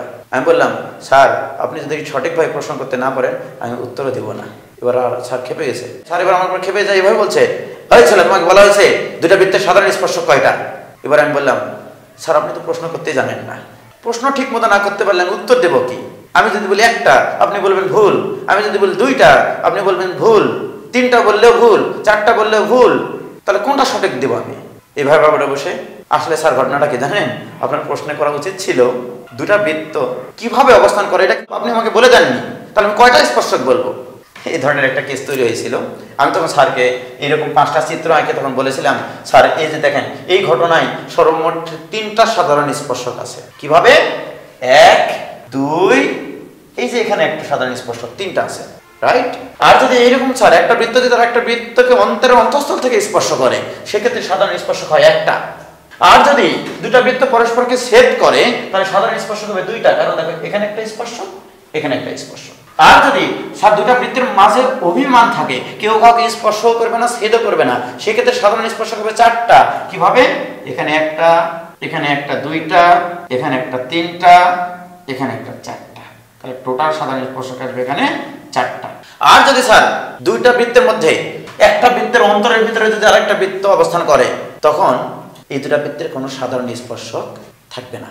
স্যার আর ভাই বাবারা প্রশ্ন করেনি, বলেছে ঠিক আছে যাও খেলা দেখতে যাও তুমি ব্রাজিলের। আমি ওখান থেকে উঠে চলে এসেছি। প্র্যাকটিক্যাল অবশ্য 50 দিয়েছিল, 50। তো যাই হোক, আমরা এখানে আলোচনা করতে চাই আসলে দুটা বৃত্তের সমীকরণ দেওয়া থাকলে কিভাবে সিদ্ধান্ত নেব যে তারা বহিস্থভাবে স্পর্শ করে নাকি অন্তঃস্থভাবে স্পর্শ করে, নাকি ছেদ করে, নাকি ছেদ ও স্পর্শ কোনোটাই করে না, এবং একটা আরেকটা অভ্যন্তরে অবস্থান করবে। চিন্তা করো, যেহেতু দুটো বৃত্তের সাধারণ সমীকরণ দেওয়া থাকবে, দ্যাট মিন্স C1 জানা, কেন্দ্র জানা, আমরা কেন্দ্র বের করতে পারি। C2 দ্বিতীয়টার কেন্দ্র আমার জানা, প্রথমটার ব্যাসার্ধ জানা, দ্বিতীয়টার ব্যাসার্ধ জানা। এবার এই চিত্রের জন্য দেখো এখানে একটা কন্ডিশন লেখা যায়, C1 C2 = R1 + R2 হবে, অর্থাৎ কেন্দ্রদ্বয়ের মধ্যবর্তী দূরত্ব ব্যাসার্ধদ্বয়ের যোগফলের সমান হবে। অর্থাৎ দুটা বৃত্তের কেন্দ্রদ্বয়ের মধ্যবর্তী দূরত্ব যদি ব্যাসার্ধদ্বয়ের যোগফলের সমান হয়, তখন বৃত্ত দুটি পরস্পরকে বহিস্থভাবে স্পর্শ করবে। এবার এখানে আসি, এটা মনে করো C1, এটা মনে করো C2। এবার বলো, তাহলে আমি বলতে পারি যে এখান থেকে এই যে এখান থেকে এইটুকু হচ্ছে R1, আর এখান থেকে এইটুকু হচ্ছে R2। এবার এই চিত্রের জন্য দেখো C1 C2 মানে এখান থেকে এইটুকু, তাহলে এই চিত্রের জন্য C1 C2 = হবে R1 - R2। আমি ডিফারেন্স দিই, কারণ R1টা যদি R2 এর ভিতরে অন্তঃস্থভাবে স্পর্শ করে, এর অর্থ হচ্ছে দুটা বৃত্তের কেন্দ্রদ্বয়ের মধ্যবর্তী দূরত্ব ব্যাসার্ধদ্বয়ের অন্তরফলের সমান হলে বৃত্ত দুটি পরস্পরকে অন্তরের অন্তঃস্থল থেকে স্পর্শ করবে, মানে অন্তঃস্থভাবে স্পর্শ করবে। আর যদি দুটা বৃত্ত পরস্পরকে ছেদ করে, দ্যাট ইজ এটা C1, এটা হচ্ছে C2। এবার আসি, এই ক্ষেত্রে দেখো এটা আমরা ধরলাম হচ্ছে R1, প্রথম বৃত্তের ব্যাসার্ধ R1, আর দ্বিতীয় বৃত্তের ব্যাসার্ধটা হচ্ছে এই যে এটা ধরলাম, এটা হচ্ছে R2। এবারে লক্ষ্য করে দেখো C1 C2 এর মাঝে সম্পর্কটা কেমন হবে। C1 থেকে C2 মানে এইটুকু, তাহলে এটা হচ্ছে C1 C2। R1 + R2, এই R2 কে যদি এখানে নিয়ে সেট করে দিই আমরা, দ্যাট মিন্স এই যে দেখো এই জিনিসটাকে জাস্ট এখান থেকে তুলে এখানে নিয়ে সেট করে দিলাম, মানে এত বড় মোটামুটি এটা হচ্ছে আসলে R2, মানে এটাকে এখানে নিয়ে গেছি। এবার বলো C1 C2 R1 + R2 এর চাইতে একটু ছোট কিনা?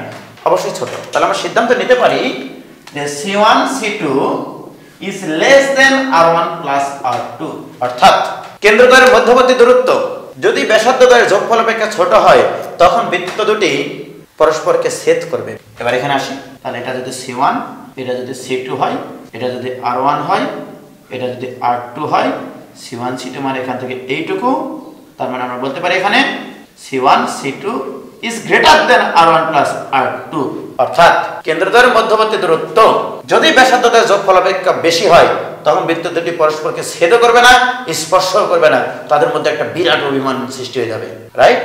এবার এখানে আসি, যদি দুটা বৃত্ত এরকম অবস্থান করে C1, এটা হচ্ছে C2, তাহলে এখান থেকে এই পুরাটুকু হচ্ছে R1, আর এখান থেকে এইটুকু হচ্ছে R2।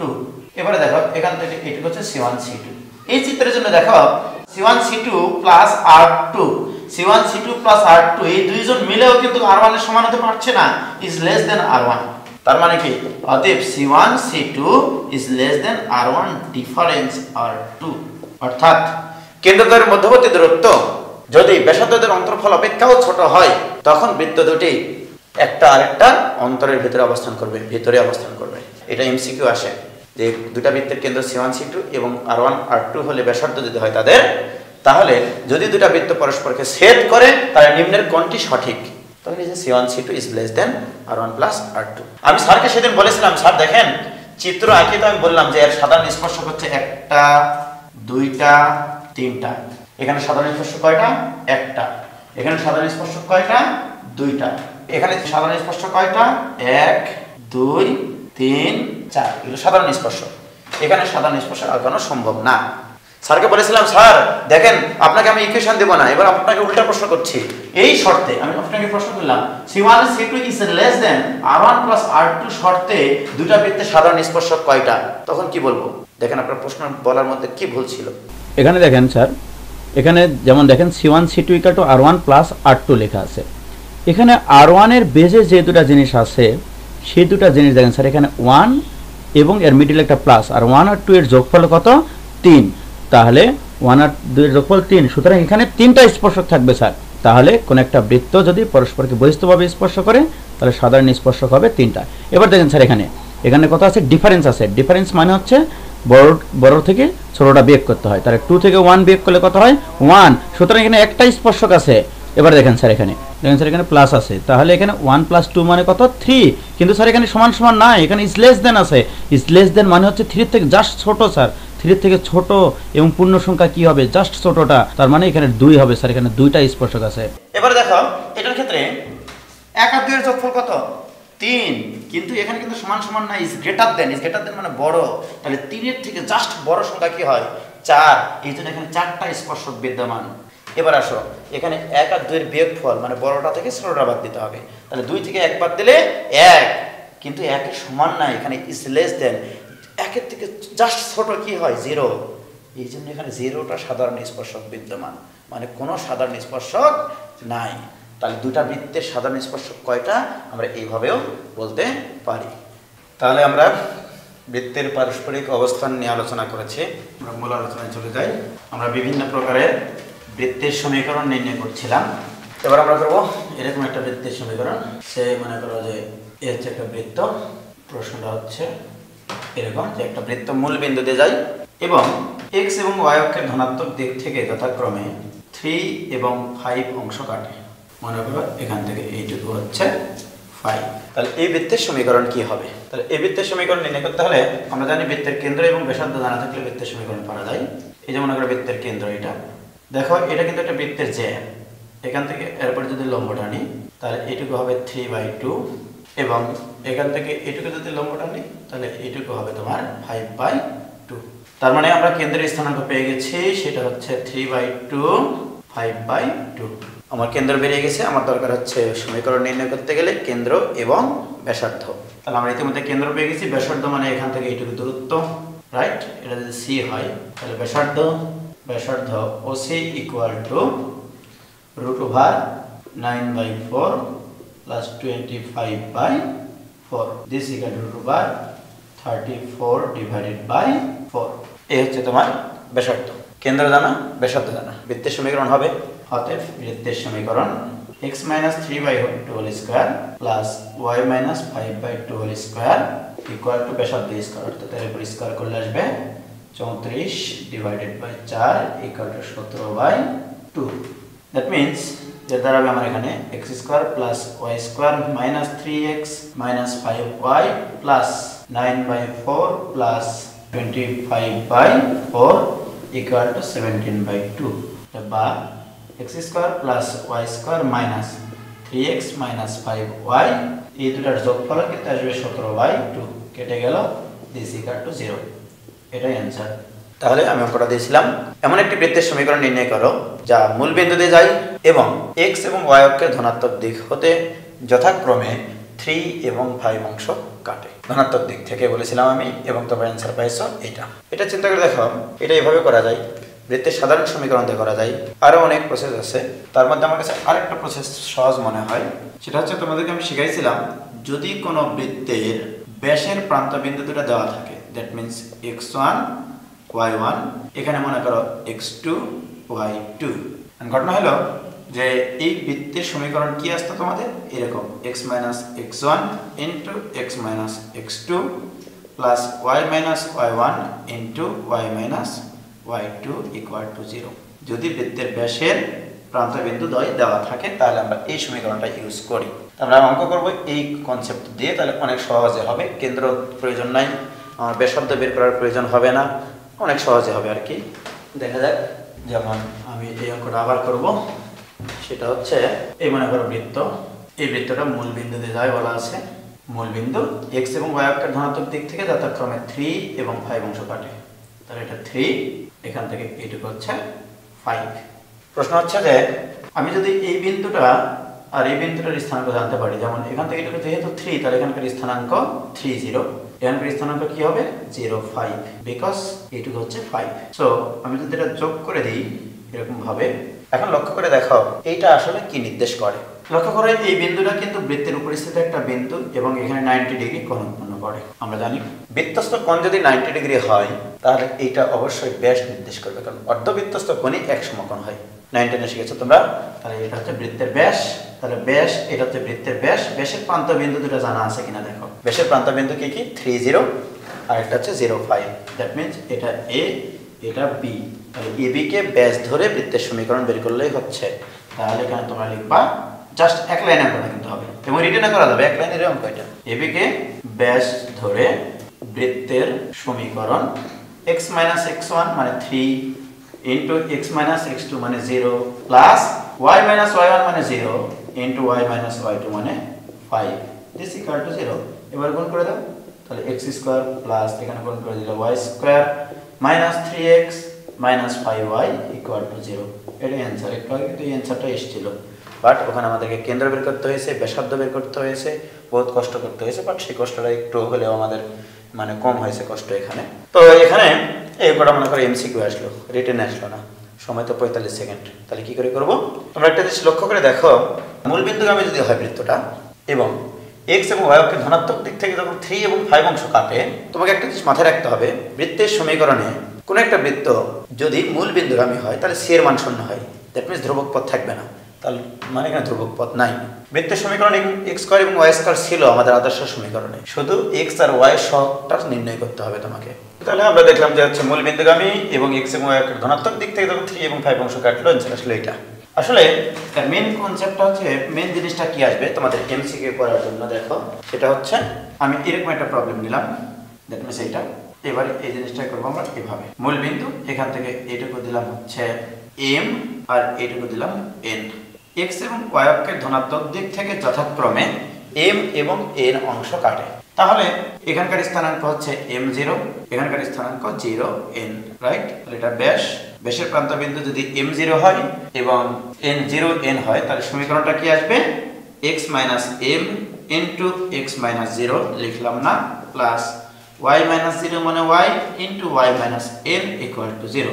তাহলে সর্বসাকুল্যে আসলো x² plus y² minus mx minus ny equal to 0। কত সুন্দর একটা ঘটনা আসলে দেখো। এটাকে যদি তোমরা চিন্তা করতে পারো যে কি আসলো, আসলে আমাদের সমীকরণে x² প্লাস y² থাকবেই, m মানে x অক্ষ থেকে কাটা অংশ, n মানে y অক্ষ থেকে কাটা অংশ। তাহলে আমি এখানে লিখতে পারি বৃত্ত যদি মূল বিন্দুগামী হয়, বৃত্ত মূল বিন্দুগামী হলে সমীকরণ হবে x² প্লাস y² হবেই মাইনাস x অক্ষ হতে কর্তিত অংশ ইনটু x মাইনাস y অক্ষ হতে কর্তিত অংশ into y equal to 0। Just এটা মনে রাখবা তোমরা। এমসিকিউ যদি আসে তাহলে মনে করে একবারে 10 সেকেন্ডের সময় লাগবে না। তুমি এখানে দেখো x অক্ষ থেকে কত অংশ কাটেছে? 3 অংশ। y অক্ষ থেকে কত অংশ কাটেছে? 5 অংশ। তবে এখানে একটা কথা, যদি x অক্ষের ধনাত্মক দিক থেকে কাটে এটা হবে পজিটিভ মান।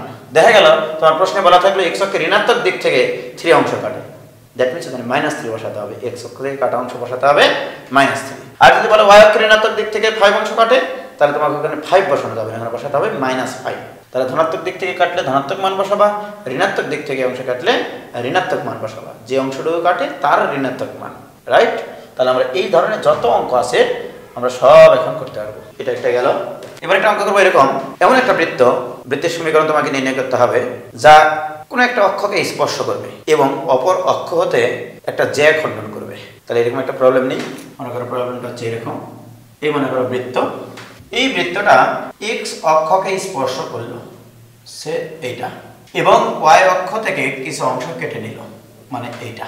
দেখো দুইটা কেস এখানে, একটা হচ্ছে x অক্ষকে স্পর্শ করলো, y অক্ষ থেকে একটা নির্দিষ্ট অংশের জ্যা খণ্ডন করলো, দ্যাট মিন্স এইটুকু 6, তাহলে এইটুকু 6 এবং ধরে নিলাম এটা কিন্তু ধরে নাও মান এটুকু 6 মানে ধরে নাও আর কি এবং বলা থাকলো x অক্ষকে 40 বিন্দুতে স্পর্শ করে সে এইটুকু হচ্ছে আমার 40 তাহলে এই বিন্দুর স্থানাঙ্ক হচ্ছে 40 তাহলে প্রশ্নটা হবে এরকম ভাবে এমন একটি বৃত্তের সমীকরণ নির্ণয় করো যা x অক্ষকে 40 বিন্দুতে স্পর্শ করে এবং y অক্ষ থেকে 6 একক দীর্ঘ একটি জ্যা খণ্ডন করে তাহলে প্রশ্নটা হচ্ছে x অক্ষকে 40 বিন্দুতে স্পর্শ করে এবং y অক্ষ হতে 6 একক দীর্ঘ জ্যা খণ্ডন করে এমন বৃত্তের সমীকরণ নির্ণয় করতে হবে এখানে একটা জিনিস y অক্ষ হতে এখানে একটা জিনিস দেখতে হবে এখানে x অক্ষকে 40 বিন্দুতে স্পর্শ করে এখানে কিন্তু লাল করে দেব ডেঞ্জার জোন এটা ডেঞ্জার জোন কি জন্য x অক্ষকে যেহেতু 40 বিন্দুতে স্পর্শ করে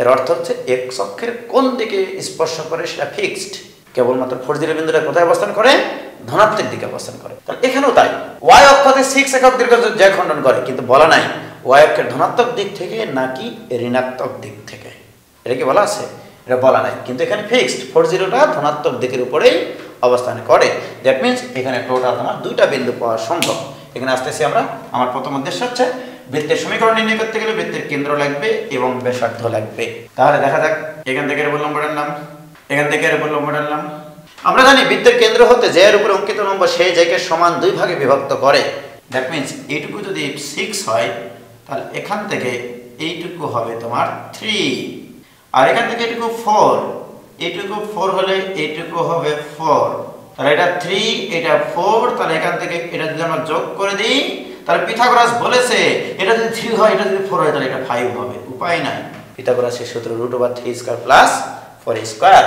this is 5 and this is the radius of this circle এই বৃত্তের এটা হচ্ছে ব্যাসার্ধ নির্দেশ করে 5 তাহলে এটা যদি 5 হয় this will be 5 because this is the another radius of this circle তাহলে একই বৃত্তের ব্যাসার্ধ এটা 5 হলে এটাও 5 হবে তাহলে আমাকে তোমরা বলো যে এই বৃত্তের এইটুকু 4 মানে এখান থেকে এইটুকু 4 আর এইটুকু 5 তাহলে এখানকার স্থানাঙ্ক 4 5 কেন্দ্রের স্থানাঙ্ক পেয়ে গেছি ব্যাসার্ধ কত 5 তাহলে আমাকে বলো যে যদি কেন্দ্রের স্থানাঙ্ক 4 5 হয় ব্যাসার্ধ 5 হয় বৃত্তের সমীকরণ বের করা যায় কিন্তু একটা কথা বলেছিলাম যে এটা x অক্ষকে 40 বিন্দুতে স্পর্শ করে এবং y অক্ষ থেকে 6 একক দীর্ঘ জ্যা খণ্ডন করে কিন্তু y অক্ষের কোন দিক থেকে করে এটা বলা নাই তাহলে ধনাত্মক দিক ঋণাত্মক দিক দুই সাইড থেকেই কাটতে পারে তার মানে বৃত্তটা নিচের দিকেও হতে পারে চাই না এই যে মনে করে এই বৃত্তটাও হতে পারে এবং এখান থেকে এইটুকু 6 রাইট তাহলে দেখো নিচের দিকে আরেকটা কেন্দ্র আছে তাহলে এই কেন্দ্রের স্থানাঙ্ক কত হবে এদিকে যদি 4 5 হয় তাহলে এর স্থানাঙ্ক হবে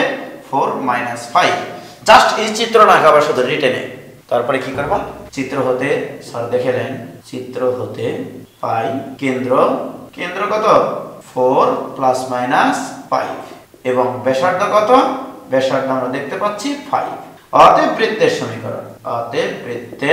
সমীকরণ x - 4² + y ± 5² = 5² এটা आंसर তাহলে এই ধরনের যত অঙ্ক আছে সব আমরা পারবো শুধু x অক্ষকে স্পর্শ করে এখানে টোটাল বেশ কয়েক প্রকারের অঙ্ক হতে পারে x অক্ষকে স্পর্শ করে y অক্ষ থেকে কাটে রাইট এই অঙ্কটা না দিয়ে এরকম দিতে পারে যে এই মনে করো বৃত্ত এবং এখানে বলে দিলে এরকম x অক্ষের 4 একক দূরত্বে স্পর্শ করে একটা বৃত্ত x অক্ষকে মূল বিন্দু থেকে 4 একক দূরে স্পর্শ করে এই কথাটা যদি বলা থাকে তাহলে চিন্তা করে দেখো 4 একক দূরে x অক্ষকে স্পর্শ করে এবং ধনাত্মক দিকে নাকি ঋণাত্মক দিকে এটা কিন্তু বলা নাই তাহলে আমরা এদিকে হতে পারে বৃত্তটা এদিকে হতে পারে দ্যাট মিন্স বৃত্তটা এদিকেও হতে পারে এরকম ভাবে দ্যাট মিন্স এই বৃত্তটা হতে পারে তাহলে এখানে হতে পারে তাহলে এই ক্ষেত্রে দেখো এই ক্ষেত্রে আমার কেন্দ্রটা কি হতে পারে এখান থেকে তো এটুকু আগের মতোই হবে আর কি এটুকু 5ই হবে এটুকু হচ্ছে 4 এটুকু হচ্ছে 3 তাহলে দেখো এবারে কিন্তু কেন্দ্রটা চেঞ্জ হয়ে যাবে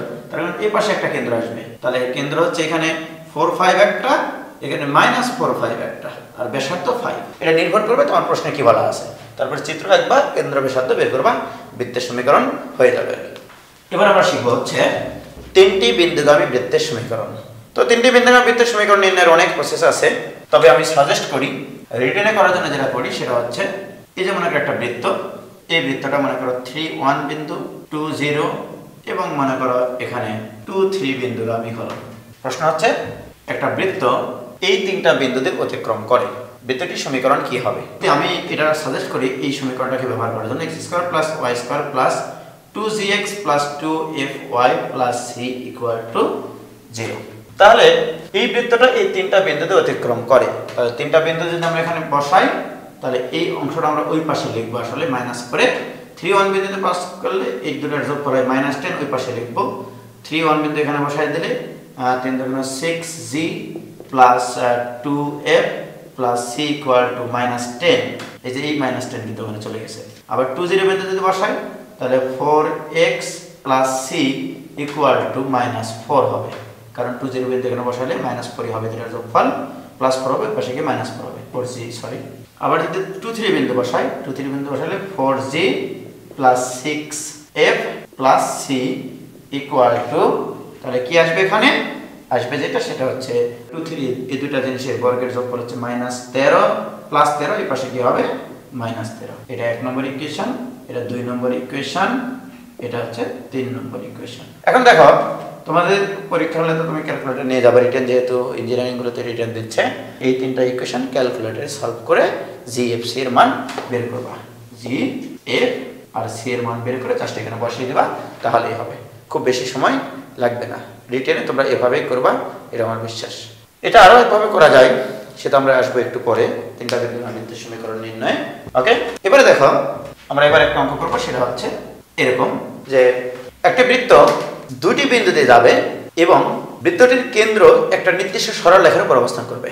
তাহলে দেখো মনে করো এই হচ্ছে কেন্দ্র, এই হচ্ছে যে কোনো একটা সরলরেখা, সরলরেখার ইকুয়েশন দেওয়া থাকবে sec 2x - y plus 7 equal to 0। তোমাকে প্রশ্ন করলাম এরকম, এমন একটি বৃত্তের সমীকরণ নির্ণয় করো যা 3 1 এবং 2 0 বিন্দুতে যায় এবং বৃত্তটির কেন্দ্র 2x - y plus 7 equal to 0 সরলরেখার উপর অবস্থিত। তাহলে কি করবা? এই ক্ষেত্রে আমি এই ইকুয়েশনটাই ব্যবহার করতে বলি, x² + y² + 2gx plus 2fy plus c equal to 0। কারণ কি জানো, তোমার তো দরকার তিনটা ইকুয়েশন। GFC নির্ণয় করার জন্য তোমার কয়টা ইকুয়েশন দরকার? তিনটা ইকুয়েশন। তো প্রথম কথা হচ্ছে এই বৃত্তের কেন্দ্র কত? -g - a, যা কিনা এই সরলরেখার উপর অবস্থিত। তাহলে প্রথম কন্ডিশন দিয়ে কেন্দ্র এই সরলরেখার উপর অবস্থিত, তাহলে আমি এই বিন্দুটা এই সমীকরণকে সিদ্ধ করাতে পারি। কিভাবে করব? তাহলে -2g plus f plus 7 equal to 0, এক নম্বর ইকুয়েশন। এবারে 3 1 বিন্দুতে যখন পাস করব, এটা তখন একটু আগে করলাম আমরা, 3 1 বিন্দুতে যদি এই বৃত্তটা গমন করে তাহলে হবে হচ্ছে তোমার 6g 3 দুগুণ 6, 6g plus 1 বসালে এখানে 2f plus c equal to 0, equation number 2। আবার 2 0 বিন্দুতে যদি পাস করি, সরি এখানে 0 না, এখানে -10 হয়, সেটা হচ্ছে 3 1 বিন্দুটা এখানে বসালে 10, 10টা এই পাশে কি হবে -10। আবার 3 1 বিন্দুটা বসালাম, এবার 2 0 বিন্দুটা বসাবো। 2 0 বিন্দু বসালে এখানে 4 যা কেন ওই পাশে চলে যাবে, তাহলে এই পাশে -4 আগে লিখে রাখলাম। তাহলে 2 0 বিন্দুটা এখানে বসাই দিলে 4g plus 0 plus c equal to 0, -4 2, এটা হচ্ছে 3 নম্বর ইকুয়েশন। এবারে বলো এখানে তিনটা ইকুয়েশন, আননোন কয়টা? তিনটা, g f আর c, তিনটা আননোন, তিনটা ইকুয়েশন। এই তিনটা সমীকরণ তোমরা সলভ করতে পারো। তাহলে g এর মান বের করবা, f এর মান বের করবা, আর হচ্ছে c এর মান বের করবা। এটা বাসায় গিয়ে ক্যালকুলেটরে বসিয়ে করবা। তাহলে আমরা কি করলাম? দুইটা বিন্দুগামী হবে এবং আমরা কি করেছি এখানে কেন্দ্র যদি একটা সরলরেখার উপর অবস্থান করে, এই জাতীয় বৃত্তের সমীকরণ এইভাবে সলভ করব। এবার দেখো আমরা আরেকটা জায়গায় যাচ্ছি, সেটা হচ্ছে আমরা সরলরেখার চ্যাপ্টারে শিখেছিলাম দুটি সরলরেখার ছেদবিন্দুগামী, মানে এরকম L1 যদি একটা সরলরেখা হয় ও L2 যদি আরেকটা সরলরেখা হয়, এই সরলরেখা দ্বয়ের ছেদবিন্দুগামী যে কোনো সরলরেখার সমীকরণ L1 plus k into L2 equal to 0, অর্থাৎ প্রথম সরলরেখা প্লাস k into দ্বিতীয় সরলরেখা equal to 0। এটা হচ্ছে দুইটি সরলরেখার ছেদবিন্দুগামী যে কোনো সরলরেখার সমীকরণ। অর্থাৎ এটা এরকম হবে, এটা যদি L1 হয়, এটা যদি L2 হয়, তাহলে এই দুটোর ছেদবিন্দুগামী যে কোনো সরলরেখা, এটা হতে পারে, এটা হতে পারে, এটা হতে পারে, এগুলো যে কোনো সরলরেখার সমীকরণ হবে L1 plus k into L2 equal to 0। k এর মান তোমার যে কোনো একটা কন্ডিশন দেওয়া থাকবে, সেখান থেকে মান বের করা সম্ভব হয়। অনুরূপভাবে আমি যদি এখানে L1 এবং L2 না দিয়ে এরকম একটা প্রশ্ন করি তোমাদেরকে, যে মনে করো এরকম যে এখানে একটা সার্কেল আছে, এখানে একটা সরলরেখা আছে।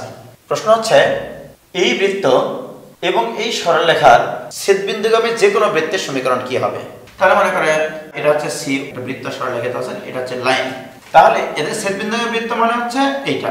তোমরা যেটা করতা যে এটার আগে ছেদবিন্দু বের করতা, তারপরে বের করতা। এটা একটু কষ্টকর বিষয়, তো আমরা এভাবে করবো না।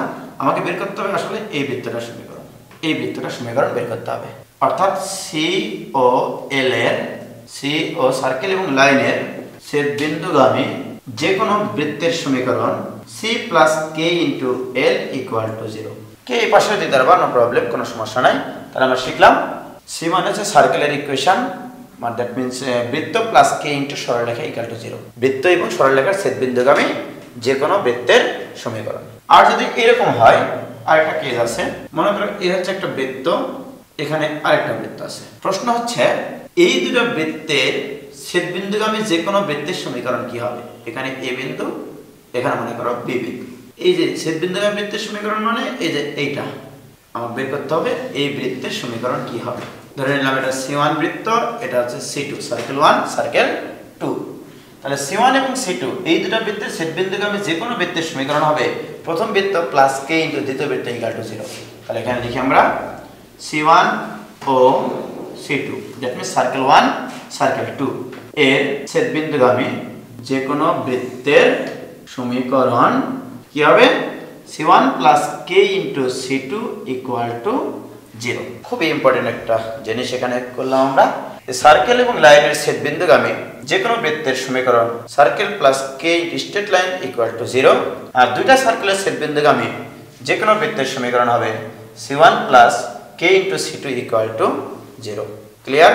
এবারে যদি আমি তোমাকে প্রশ্ন করি, এখন একটা প্রশ্ন দিই আমরা, যে মনে করো যে x² plus y² minus 10 equal to 10x দিলাম, এটা ইকুয়াল টু 0 এবং y ইকুয়াল টু 2x একটা সরলরেখা দিলাম। তাহলে এটা হচ্ছে সার্কেলের ইকুয়েশন, এটা হচ্ছে লাইনের ইকুয়েশন। আমার প্রশ্ন কি জানো? আমার প্রশ্ন হচ্ছে এই সরলরেখাটা y ইকুয়াল টু 2x সরলরেখাটি যদি এই বৃত্তের একটি জ্যার সমীকরণ নির্দেশ করে, তাহলে ইহা এই সার্কেলের জ্যার সমীকরণ নির্দেশ করলে উক্ত জ্যাকে ব্যাস ধরে বৃত্তের সমীকরণ কি হবে। প্রশ্ন হচ্ছে আমার এটা। তাহলে আমি এবার তোমাকে যে কাজটা করব সেটা হচ্ছে যে এই হচ্ছে একটা বৃত্ত, এই বৃত্তটার সমীকরণ দেওয়া আছে x² plus y² minus 10x equal to 0। এখানে মনে করো একটা জ্যার সমীকরণ দেওয়া আছে, এই জ্যার সমীকরণটা কত, y ইকুয়াল টু 2x, বা এটাকে লেখা যায় 2x minus y equal to 0। প্রশ্ন হচ্ছে যে এই যে প্রান্ত বিন্দু এটা a, এটা হচ্ছে b, এই ab কে ব্যাস ধরে, ab কে ব্যাস ধরে বৃত্তের সমীকরণ কি হবে। দ্যাট মিন্স তুমি এই বৃত্তটার সমীকরণ চাচ্ছ। তাহলে আমাকে উত্তর দাও যে এই বৃত্তটা, এই বৃত্ত এবং এই সরলরেখার ছেদবিন্দুগামী কিনা। প্রথম উত্তর দিতে হবে এটা, অবশ্যই ছেদবিন্দুগামী। তাহলে আমরা কি করব, এই নির্ণয় বৃত্তের সমীকরণ, নির্ণয় বৃত্তের সমীকরণ কি হবে, x² plus y² minus 10x plus k into সরলরেখা, that means 2x minus y equal to 0। k এর মান কিন্তু তুমি জানো না, এটা হচ্ছে নির্ণয় বৃত্ত। তাহলে বা এটাকে লিখতে পারি আমরা x² plus y² minus 10x plus 2kx minus ky equal to 0। এটা তোমাকে নির্ণয় করতে হবে, সে এটা এক নং বৃত্ত ধরে নিলাম আর কি। এখন কথা হচ্ছে আমার k এর মান এখানে জানতে হবে। এই বৃত্তের কেন্দ্র কত বলো তো? কেন্দ্র হবে x এর সহগকে -2 দ্বারা ভাগ করতে হবে, তাহলে 5 minus k comma k by 2, এই হচ্ছে কেন্দ্র। আবার x এবং y এর সহগকে -2 দ্বারা ভাগ করলে যা হয় সেটাই কেন্দ্র। তাহলে x এর সহগ এখানে আছে, তাহলে -2 দ্বারা ভাগ করে এখানে 5 minus k comma k by 2। এই কেন্দ্র যেহেতু এই বৃত্তের এটা একটা ব্যাস নির্দেশ করে, তাহলে কেন্দ্র সবসময় ব্যাসের উপর অবস্থান করে। তাহলে আমি যদি এখানে এই মানটা বসিয়ে দিই, তাহলে k by 2 equal to 2 into 5 minus k।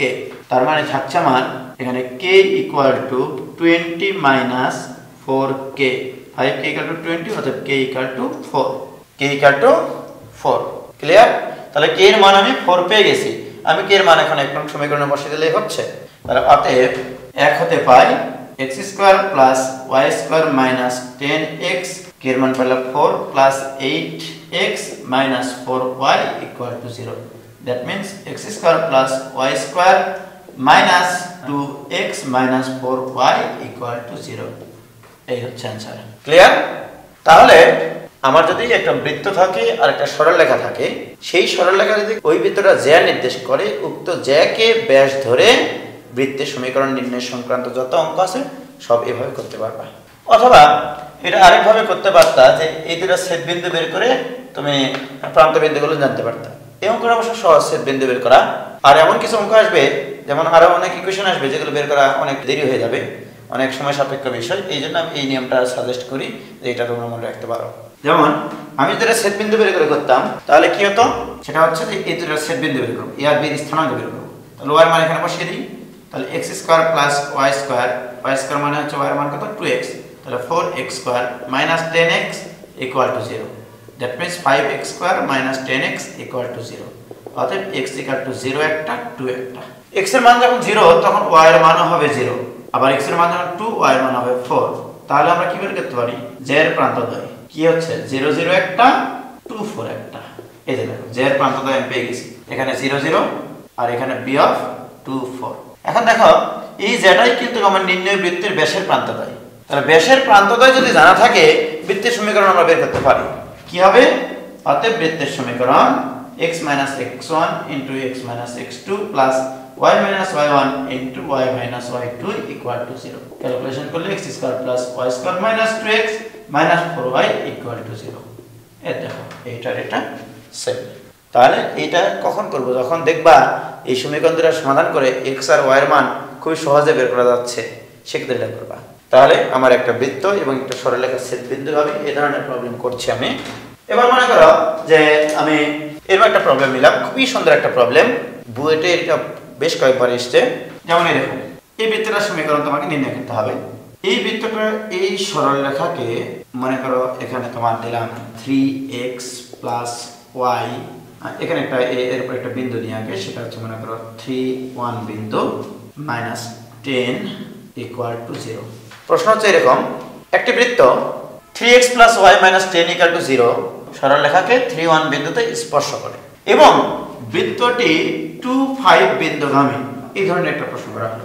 তার প্রশ্নটা কি, প্রশ্নটা হচ্ছে এমন একটি বৃত্তের সমীকরণ নির্ণয় করো যা 3x plus y minus 10 equal to 0 সরলরেখাকে 3 1 বিন্দুতে স্পর্শ করে এবং 2 5 বিন্দু দিয়ে যায়। এই অঙ্কটা তোমরা অনেক বড় ভাবে করতে, বাট আমি এখানে এই ছেদক আকৃতির যে নিয়মটা শিখালাম এটা দিয়ে করাবো।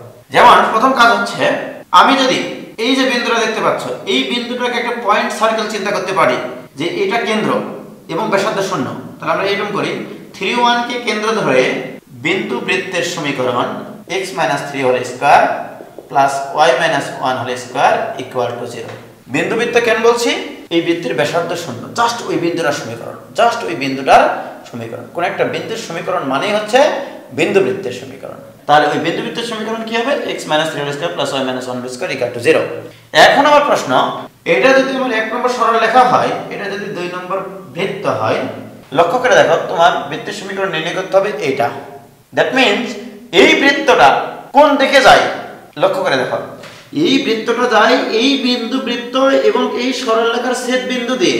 তাহলে এই বিন্দুটা হচ্ছে এই বিন্দু বৃত্ত এবং এই সরলরেখার ছেদ বিন্দু কিনা, তার মানে কি এই সরলরেখা এবং এই বিন্দু বৃত্তের ছেদ বিন্দুগামী যে কোনো বৃত্ত এটা। তাহলে এর ইকুয়েশন কি হবে, আমরা জানি বৃত্ত এবং সরলরেখার ছেদ বিন্দুগামী যে কোনো বৃত্তের সমীকরণ হয় বৃত্ত প্লাস k ইনটু সরলরেখা 3x plus y minus 10 equal to 0। তাহলে এটা হচ্ছে আমার এই বৃত্তের সমীকরণ, যে বৃত্ত প্লাস k ইনটু সরলরেখা ইকুয়াল টু 0। তো এখানে তো k এর মানও জানা, এটা হচ্ছে ইকুয়েশন নাম্বার 3। ইহা কোন বিন্দুগামী, ইহা 2 5 বিন্দুগামী। দ্যাট মিন্স 2 5 এই সমীকরণকে কি করবে, সিদ্ধ করবে। 2 5 বিন্দুতে সিদ্ধ করে এখানে 2 বসাইলে আসতেছে 1, 5 বসালে 4 পরিষ্কার মানে 16 plus k into 2 3 2 6 plus 5 minus 10 equal to 0। এখানে 11 থেকে 10 বাদ দিলে 1, তার মানে k ইকুয়াল টু আসছে মাইনাস 17। জাস্ট k এর মানটা এখানে বসিয়ে দাও, যা পাবা সেটাই অ্যানসার। তাহলে k এর মানটা আমরা এখানে বসিয়ে দেব, দিয়ে ক্যালকুলেশন করলে যা হবে সেটাই বৃত্তের সমীকরণ। তাহলে কোন একটা বৃত্ত কোন একটা রেখাকে যদি একটা নির্দিষ্ট বিন্দুতে ছেদ করে এবং বৃত্তটি একটা নির্দিষ্ট বিন্দুগামী হয়, এই ধরনের যত বৃত্ত আছে সব সমীকরণগুলো আমরা এইভাবে করব। খুবই ইম্পর্টেন্ট একটা টপিক, অত্যন্ত অত্যন্ত একবারে very very very very very very to the power infinity, মানে star to the power infinity. এই প্রবলেমটা মানে এত ইম্পর্টেন্ট প্রবলেম এটা। তাহলে কি হবে, একটা বৃত্ত একটা নির্দিষ্ট সরলরেখাকে একটা নির্দিষ্ট বিন্দুতে স্পর্শ করবে এবং বৃত্তটি একটা নির্দিষ্ট বিন্দুগামী হবে। এই ধরনের যত অঙ্ক আছে সব করে ফেলবা। এবার আসি আমরা ব্যাসের প্রান্তবিন্দু দিয়ে কতভাবে আমরা বৃত্তের সমীকরণ নির্ণয় করতে পারি। ব্যাসের প্রান্তবিন্দু যদি দেওয়া থাকে, ঠিক আছে, সেক্ষেত্রে বৃত্তের সমীকরণ কিভাবে বের করতে পারি। তো আমরা একটু আগে শিখেছি যে দুটি বিন্দুর যদি স্থানাঙ্ক দেওয়া থাকে, অর্থাৎ ব্যাসের প্রান্তবিন্দু দুটার যদি স্থানাঙ্ক দেওয়া থাকে, বৃত্তের সমীকরণ আমরা বের করতে পারি। কিন্তু এই প্রবলেমটাই কতভাবে আসতে পারে। যেমন আমি তোমাকে বললাম এই ধরনের 3x + 4y - 12 = 0 সরল রেখাটি উভয় অক্ষের সাথে যে ত্রিভুজ উৎপন্ন করে তার পরিবৃত্তের সমীকরণ কি হবে, প্রশ্ন হচ্ছে এটা। তাহলে দেখা যাক আমরা পরিবৃত্তের সমীকরণ নির্ণয় করব। আমরা সমীকরণটাকে লিখতে পারি 3x + 4y = 12 বা x/4 + y/3 = 1। তো তোমরা জানো এরকম সরলরেখা হয় এরকম, এটা যদি O হয়, এটা যদি A হয়, এটা যদি B হয়, এটা হচ্ছে x অক্ষ থেকে কাটা অংশ, এটা y অক্ষ থেকে কাটা অংশ। তাহলে x অক্ষের ছেদবিন্দু 40, y অক্ষের ছেদবিন্দু 03। তো প্রশ্নে বলা হয়েছে যে ত্রিভুজ উৎপন্ন করে তার পরিবৃত্তের সমীকরণ। দ্যাট মিন্স এই হচ্ছে একটা ত্রিভুজ, তাহলে পরিবৃত্তের সমীকরণ মানে এইটা। এখন বলো এটা ব্যাস নির্দেশ করে এবং ব্যাসের প্রান্তবিন্দু দুটো দেওয়া আছে। ব্যাসের প্রান্তবিন্দু থাকলে বৃত্তের সমীকরণ কি হয়, তুমি জাস্ট চিত্র তাকাবা, চিত্রের দিকে তাকিয়ে লিখবা বৃত্তের সমীকরণ x - x1 * x - x2 + y - y1 * y - y2 = 0 গুণ করে দেওয়া হবে, সেটাই অ্যানসার।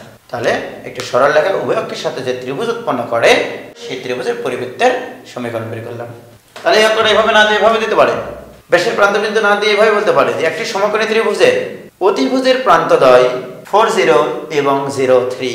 তাহলে সমকোণী ত্রিভুজের অতিভুজের প্রান্তদ্বয়ই হবে ওই ত্রিভুজের পরিবৃত্তের ব্যাসের প্রান্তদ্বয়। এবার আসি আমরা এরকম একটা অঙ্ক করলাম যে মনে করো একটা বর্গক্ষেত্র নিই।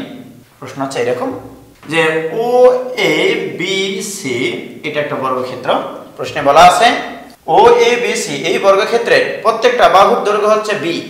OA এবং OC রেখা x এবং y অক্ষ বরাবর অবস্থিত। তাহলে প্রত্যেকটা বাহুর দৈর্ঘ্য হচ্ছে b, এটাও b, তাহলে এটাও b, এটাও b। এবারে দেখো তাহলে ব্যাসের প্রান্তদ্বয় এটা নির্ণয় করতে হবে।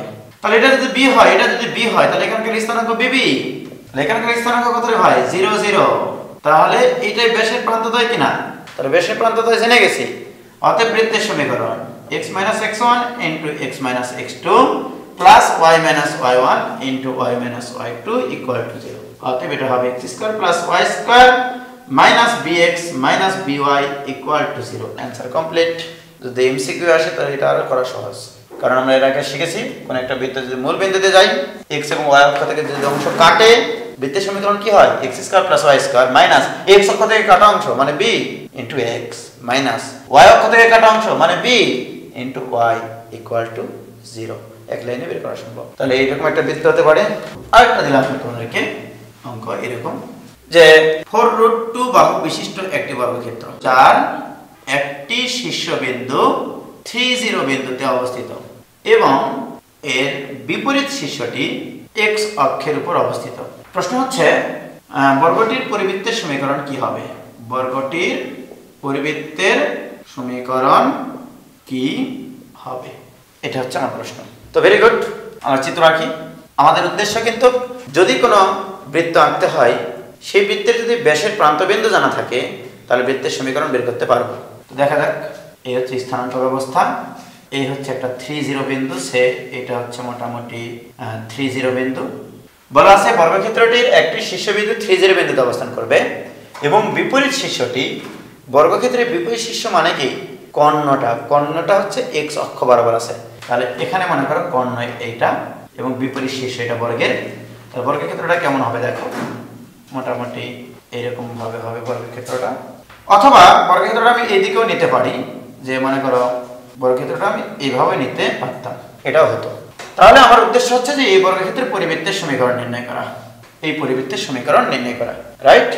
তাহলে আমাকে এই ব্যাসের প্রান্তবিন্দু দুটো জানা থাকলেই আমাদের বৃত্তের সমীকরণ বের করা সম্ভব।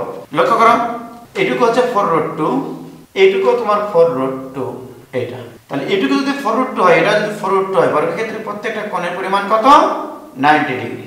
তাহলে এটা হচ্ছে একটা সমকোণী ত্রিভুজ, এটা হচ্ছে অতিভুজ। তাহলে অতিভুজটা কি হবে? রুট ওভার এর উপরে বর্গ, দ্যাট মিন্স 16 দুগুণ 32 প্লাস 32 64, যার বর্গমূল হচ্ছে 8। তাহলে এখান থেকে এইটুকু দৈর্ঘ্য কত? 8। এখান থেকে এইটুকু দৈর্ঘ্য কত? এটাও 8। এখন দেখো, তাহলে আমি এখানকার স্থানাঙ্ক জানি, তাহলে এখানকার স্থানাঙ্ক কত হবে? এখান থেকে এটুকু 3, এখান থেকে আরো এটুকু 8, তাহলে এখানকার স্থানাঙ্ক হবে 11 0।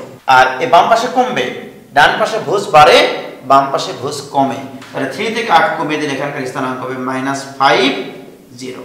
তাহলে একবার তোমার ব্যাসের প্রান্তবিন্দু 3 0 এবং 11 0, তাহলে ব্যাসের প্রান্তবিন্দু দ্বয় 3 0 ও 11 0 হলে বৃত্তের সমীকরণ কি হবে? x - x1 * x - x2 plus y - y1 * y - y2 = 0। তার মানে x² + y² - 3x 11x 14x plus 3 11 33 = 0। এটা একটা অ্যানসার যখন ব্যাসের প্রান্তদ্বয় 3 0 এবং 11 0। এবারে যদি আমি এটা বলি, যদি ব্যাসের প্রান্তদ্বয় 3 0 এবং -5 0 হবে, সেক্ষেত্রে বৃত্তের সমীকরণ কি হবে? এটা তোমরা নিজেরা করে নিও। ব্যাসের প্রান্তবিন্দু তো জানা আছে, বৃত্তের সমীকরণ তো বের করতে পারবা। তাহলে ব্যাসের প্রান্তবিন্দু থাকলে বৃত্তের সমীকরণ বের করা সম্ভব।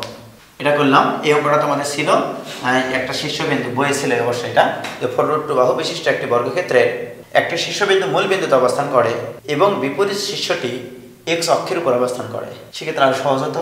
এই বিন্দুটা তো 0 0, তাহলে এই পাশের বিন্দুটা হতো 8 0 আর -8 0, অনেক সহজ হয়। যাই হোক, এটা তোমরা করতে পারবা। এবারে আমি তোমাদেরকে একটা প্রবলেম দেব, সেটা হচ্ছে যে এরকম আমি যদি বলি এরকম ঘটনা, এটা মূল বিন্দু, এই মনে করো 3 0 বিন্দুতেই স্পর্শ করলো, বৃত্তের একটা বর্গক্ষেত্রের একটি শীর্ষবিন্দু 3 0 বিন্দুতে আছে, এটা তোমাকে বলে দিলাম, এবং এর বিপরীত শীর্ষটি x = 3 সরল রেখার উপর অবস্থিত। বিপরীত শীর্ষটি x = 3 রেখার উপর অবস্থিত, বিপরীত শীর্ষটি। প্রশ্ন হচ্ছে এইটা, তাহলে ওই বর্গক্ষেত্রের পরিবৃত্তের সমীকরণ কি হবে? x = 3 রেখা মানে হচ্ছে এইটা, রাইট?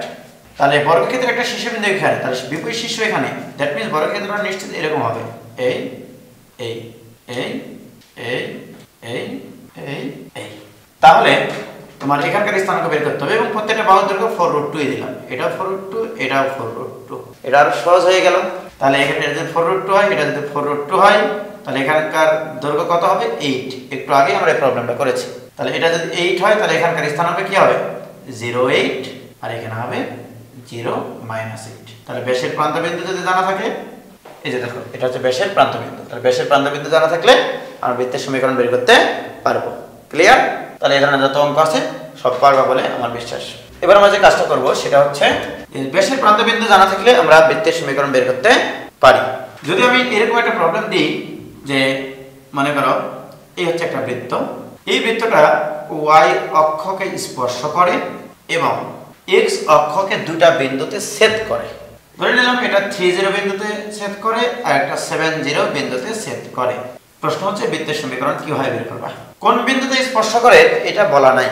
তাহলে এখানে কেন্দ্র হচ্ছে, এখানে কেন্দ্র থেকে এর উপর লম্ব টানলাম, তাহলে এখান থেকে এটাকে যোগ করে দিলাম। আমাকে উত্তর দাও, এইখানকার স্থানাঙ্ক যদি বের করতে চাই, তাহলে প্রথম কথা হচ্ছে যে এখানকার স্থানাঙ্ক 3 0, এখানকার স্থানাঙ্ক 7 0, তার মানে এখান থেকে এইটুকু হবে 4। তাহলে অর্ধেক কত হবে? যে অর্ধেক হবে 2। তাহলে দেখো এইটুকু 3 আর এইটুকু 2, তাহলে এই পুরাটুকু কত? 5। দ্যাট মিন্স এইটুকু হবে 5। এটা যদি 5 হয়, তাহলে দেখো এটা কিন্তু বৃত্তের ব্যাসার্ধ 5, তাহলে এখান থেকে এটা যদি যোগ করে দিই, তাহলে এটাও হবে 5। এটা যদি 5 হয়, এটা যদি 2 হয়, এটা হবে √5² - 2² = √21। তাহলে এটা √21, এটুকু 5, তাহলে এখানকার স্থানাঙ্ক কত? 5 √21। তাহলে এই কেন্দ্রটা উপরের দিকে হতে পারে, নিচের দিকেও কিন্তু একটা বৃত্ত থাকতে পারে, নিচের দিকেও একটা বৃত্ত থাকতে পারে। এর কেন্দ্র কত হতো? কেন্দ্র হতো 5 - √21 এবং ব্যাসার্ধ কিন্তু 5। দ্যাট মিন্স এই বৃত্তের কেন্দ্র কত? কেন্দ্র হচ্ছে 5 ± √21 এবং ব্যাসার্ধ কত? ব্যাসার্ধ ইকুয়াল টু হচ্ছে 5। ক্লিয়ার? তাহলে কেন্দ্র জানা, ব্যাসার্ধ জানা, বৃত্তের সমীকরণ বের করা সম্ভব। তাহলে বৃত্তের সমীকরণ বের করতে পারবে। এবার আমরা একটা নতুন টপিক করব, সেটা হচ্ছে যে একটা বৃত্তের অভ্যন্তরে অঙ্কিত সমবাহু ত্রিভুজের ক্ষেত্রফল নির্ণয় করতে হবে। যে ত্রিভুজের শীর্ষবিন্দু তিনটি হবে ওই বৃত্তের পরিধির উপরে। যেমন এইরকম, এই হচ্ছে একটা বৃত্তের সমীকরণ এবং এর অভ্যন্তরে একটা সমবাহু ত্রিভুজ রাখতে হবে। এই হচ্ছে সমবাহু ত্রিভুজ। এই সমবাহু ত্রিভুজের ক্ষেত্রফল তোমাকে নির্ণয় করতে হবে। তাহলে এটা ধরলাম এ, এটা ধরলাম বি, এটা ধরলাম সি। তাহলে এ বি সি এই হচ্ছে একটা সমবাহু ত্রিভুজ, যার প্রত্যেকটা বাহুর দৈর্ঘ্য ধরে নিলাম এ এ এ। এবং আমরা জানি সমবাহু ত্রিভুজের প্রত্যেকটা কোণ হয় 60 ডিগ্রি 60 ডিগ্রি 60 ডিগ্রি। আমি যদি একটা বাহুর দৈর্ঘ্য বের করতে পারি, বৃত্তের সমীকরণ কিন্তু দেওয়া থাকবে, বৃত্তের সমীকরণ দেওয়া থাকবে। তাহলে দেখো, এটা যদি বৃত্তের কেন্দ্র হয়, কেন্দ্র থেকে এই যে এই দূরত্বকে বলা হয় ব্যাসার্ধ। ব্যাসার্ধ হচ্ছে আর, এই আরটা কিন্তু আসলে পরিবৃত্তের ব্যাসার্ধ। দেখো এই ত্রিভুজের পরিবৃত্তের ব্যাসার্ধ আর কিনা। আমরা ত্রিভুজের গুণাবলীতে শিখেছিলাম a by sin a equal to twice into পরিবৃত্তের ব্যাসার্ধ। তাহলে অতএব a equal to twice r into sin a, a মানে কত 60 degree. That means a equal to আসবে 2r into √3/2, that means √3r। সমবাহু ত্রিভুজের আমরা এক বাহুর দৈর্ঘ্য পেয়ে গেছি a। অতএব সমবাহু ত্রিভুজের ক্ষেত্রফল ইকুয়াল টু হবে √3/4 a স্কয়ার। এটা সমবাহু ত্রিভুজের ক্ষেত্রফল, এটা তোমরা জানো। This equal two √3/4 into a square মানে √3r এর উপরে স্কয়ার। তাহলে this equal two 3√3/4 r square. তাহলে এটাই হচ্ছে ক্ষেত্রফল, সমবাহু ত্রিভুজের ক্ষেত্রফল। তাহলে সমবাহু ত্রিভুজের ক্ষেত্রফল নির্ণয় করতে গেলে কি লাগবে? আমার বৃত্তের ব্যাসার্ধ লাগবে। তাহলে বৃত্তের সমীকরণ যদি দেওয়া থাকে, প্রথম কাজ হচ্ছে বৃত্তের সমীকরণ থেকে ব্যাসার্ধ বের করে নাও। ব্যাসার্ধ যদি বের করতে পারো তাহলে এটা একবার এমসিকিউ ইউজ করতে পারবা, আর রিটেনে আসলে প্রসিডিউরটা জাস্ট মনে রাখবা। ক্লিয়ার? তাহলে আমরা বৃত্তের অভ্যন্তরে অঙ্কিত সমবাহু ত্রিভুজের ক্ষেত্রফল নির্ণয় করলাম। ওকে, এবার আমরা একটা প্রবলেম নেব এরকম যে একটি সমবাহু ত্রিভুজের দুটি শীর্ষবিন্দু 0 0 এবং 6 0 অপর শীর্ষ প্রথম চতুর্ভাগে অবস্থান করলে প্রথম চতুর্ভাগে অবস্থিত ত্রিভুজটির পরিবৃত্তের সমীকরণ কি হবে? তাহলে আসি আমরা এই প্রবলেমটা সলভ করি। তাহলে একটা শীর্ষবিন্দু হচ্ছে O অফ 0 0, একটা শীর্ষবিন্দু হচ্ছে 6 0। তাহলে আমার এই সমবাহু ত্রিভুজের, এই যে মনে করো সমবাহু ত্রিভুজ, এই ত্রিভুজের পরিবৃত্তের সমীকরণ নির্ণয় করতে হবে। এটা আমরা কেন্দ্র ব্যাসার্ধ বের করে করতে পারি। এইটুকু তো 6, তাহলে এখান থেকে যদি এরপর লম্বটা নিই তাহলে এইটুকু হবে 3, এইটুকু হবে 3। এটা যদি 6 হয় পুরাটাই, পুরা বাহু, তাহলে এইটুকু হবে 6। তাহলে এখান থেকে এইটুকু উচ্চতা কত হবে? এটা করা যায় 6 এটা 3, তাহলে এইটুকু হবে √36 minus 9 equal to √27 equal to 3√3। তাহলে এইটুকুর উচ্চতা হচ্ছে 3√3। তাহলে আমরা জানি যে সমবাহু ত্রিভুজের ভরকেন্দ্র যারা, সেটাই হচ্ছে পরিবৃত্তের কেন্দ্র, সেটাই লম্ব কেন্দ্র, সেটাই অন্তঃকেন্দ্র, সেটাই ভরকেন্দ্র। তাহলে আমরা জানি ভরকেন্দ্র সবসময় এই উচ্চতার 1/3 উপরে থাকে। তাহলে এইটার এর 1/3, এর 1/3, তাহলে এর 1/3 কত হবে? √3। তাহলে এইটুকুর উচ্চতা হচ্ছে √3। তাহলে আমরা এখানকার স্থানাঙ্ক বলতে পারি 3√3। তাহলে আমরা কেন্দ্র পেয়ে গেছি। এবার ব্যাসার্ধ। ব্যাসার্ধ মানে হচ্ছে এখান থেকে এইটুকু দূরত্ব। তাহলে ব্যাসার্ধ equal to √3 square plus √3 square, that means 9 plus 3, this equal two √12, this equal to 2√3। তাহলে আমি কেন্দ্র পাইছি, ব্যাসার্ধ পাইছি। অতএব বৃত্তের সমীকরণ x - 3 whole square plus y - √3 whole square equal to 2√3 এই পুরোটার উপর স্কয়ার। তাহলে অতএব আসতেছে x square plus y square minus 6x minus 2√3y plus 3 3 9 9 3 12 equal to আবারও 12 12 কাটা যায়, তার থাকে x square plus y square minus 6x minus 2√3y equal to 0। এটা অ্যানসার। তাহলে আমরা একটা সমবাহু ত্রিভুজের দুটো শীর্ষবিন্দু দেওয়া আছে, তাহলে তার পরিবৃত্তের সমীকরণ কি হবে সেটা বের করলাম। এবার আমরা একটা বক্ররেখা এবং একটা রেখার ছেদ কোণ বের করব। মনে করো এই হচ্ছে একটা বক্ররেখা, এই হচ্ছে একটা সরলরেখা। এই সরলরেখাটা এই বক্ররেখাকে কত কোণে ছেদ করে? এর অর্থ কি জানো? এই অর্থ হচ্ছে যে এই বক্ররেখাকে এই সরলরেখাটা যে বিন্দুতে ছেদ করে সেই বিন্দুতে আমরা স্পর্শক টানলাম। স্পর্শক টানলাম, এই স্পর্শকটির সাথে এই সরলরেখা যে কোণ উৎপন্ন করে, ধরে নাও থিটা, এই থিটা কোণকে বলা হবে এই সরলরেখা এবং এই বক্ররেখার মধ্যবর্তী ছেদ কোণ। তাহলে আমরা তো দুটো সরলরেখার মধ্যবর্তী কোণ জানি, এবার আমরা শিখতে যাচ্ছি কি একটা বক্ররেখা এবং একটি সরলরেখার মধ্যবর্তী কোণ। এটা কিভাবে নির্ণয় করা হবে? যে কোনো একটা সরলরেখা ওই বক্ররেখাকে যে বিন্দুতে ছেদ করে ওই ছেদ বিন্দুতে যে স্পর্শক অঙ্কন করা যায়, ওই স্পর্শকের সাথে সরলরেখাটি যে কোণ উৎপন্ন করে সেই কোণকে বলা হয় এই বক্ররেখার সাথে এই সরলরেখার মধ্যবর্তী কোণ। সূক্ষ্ম কোণ বের করতে হবে, কিন্তু সূক্ষ্ম কোণ।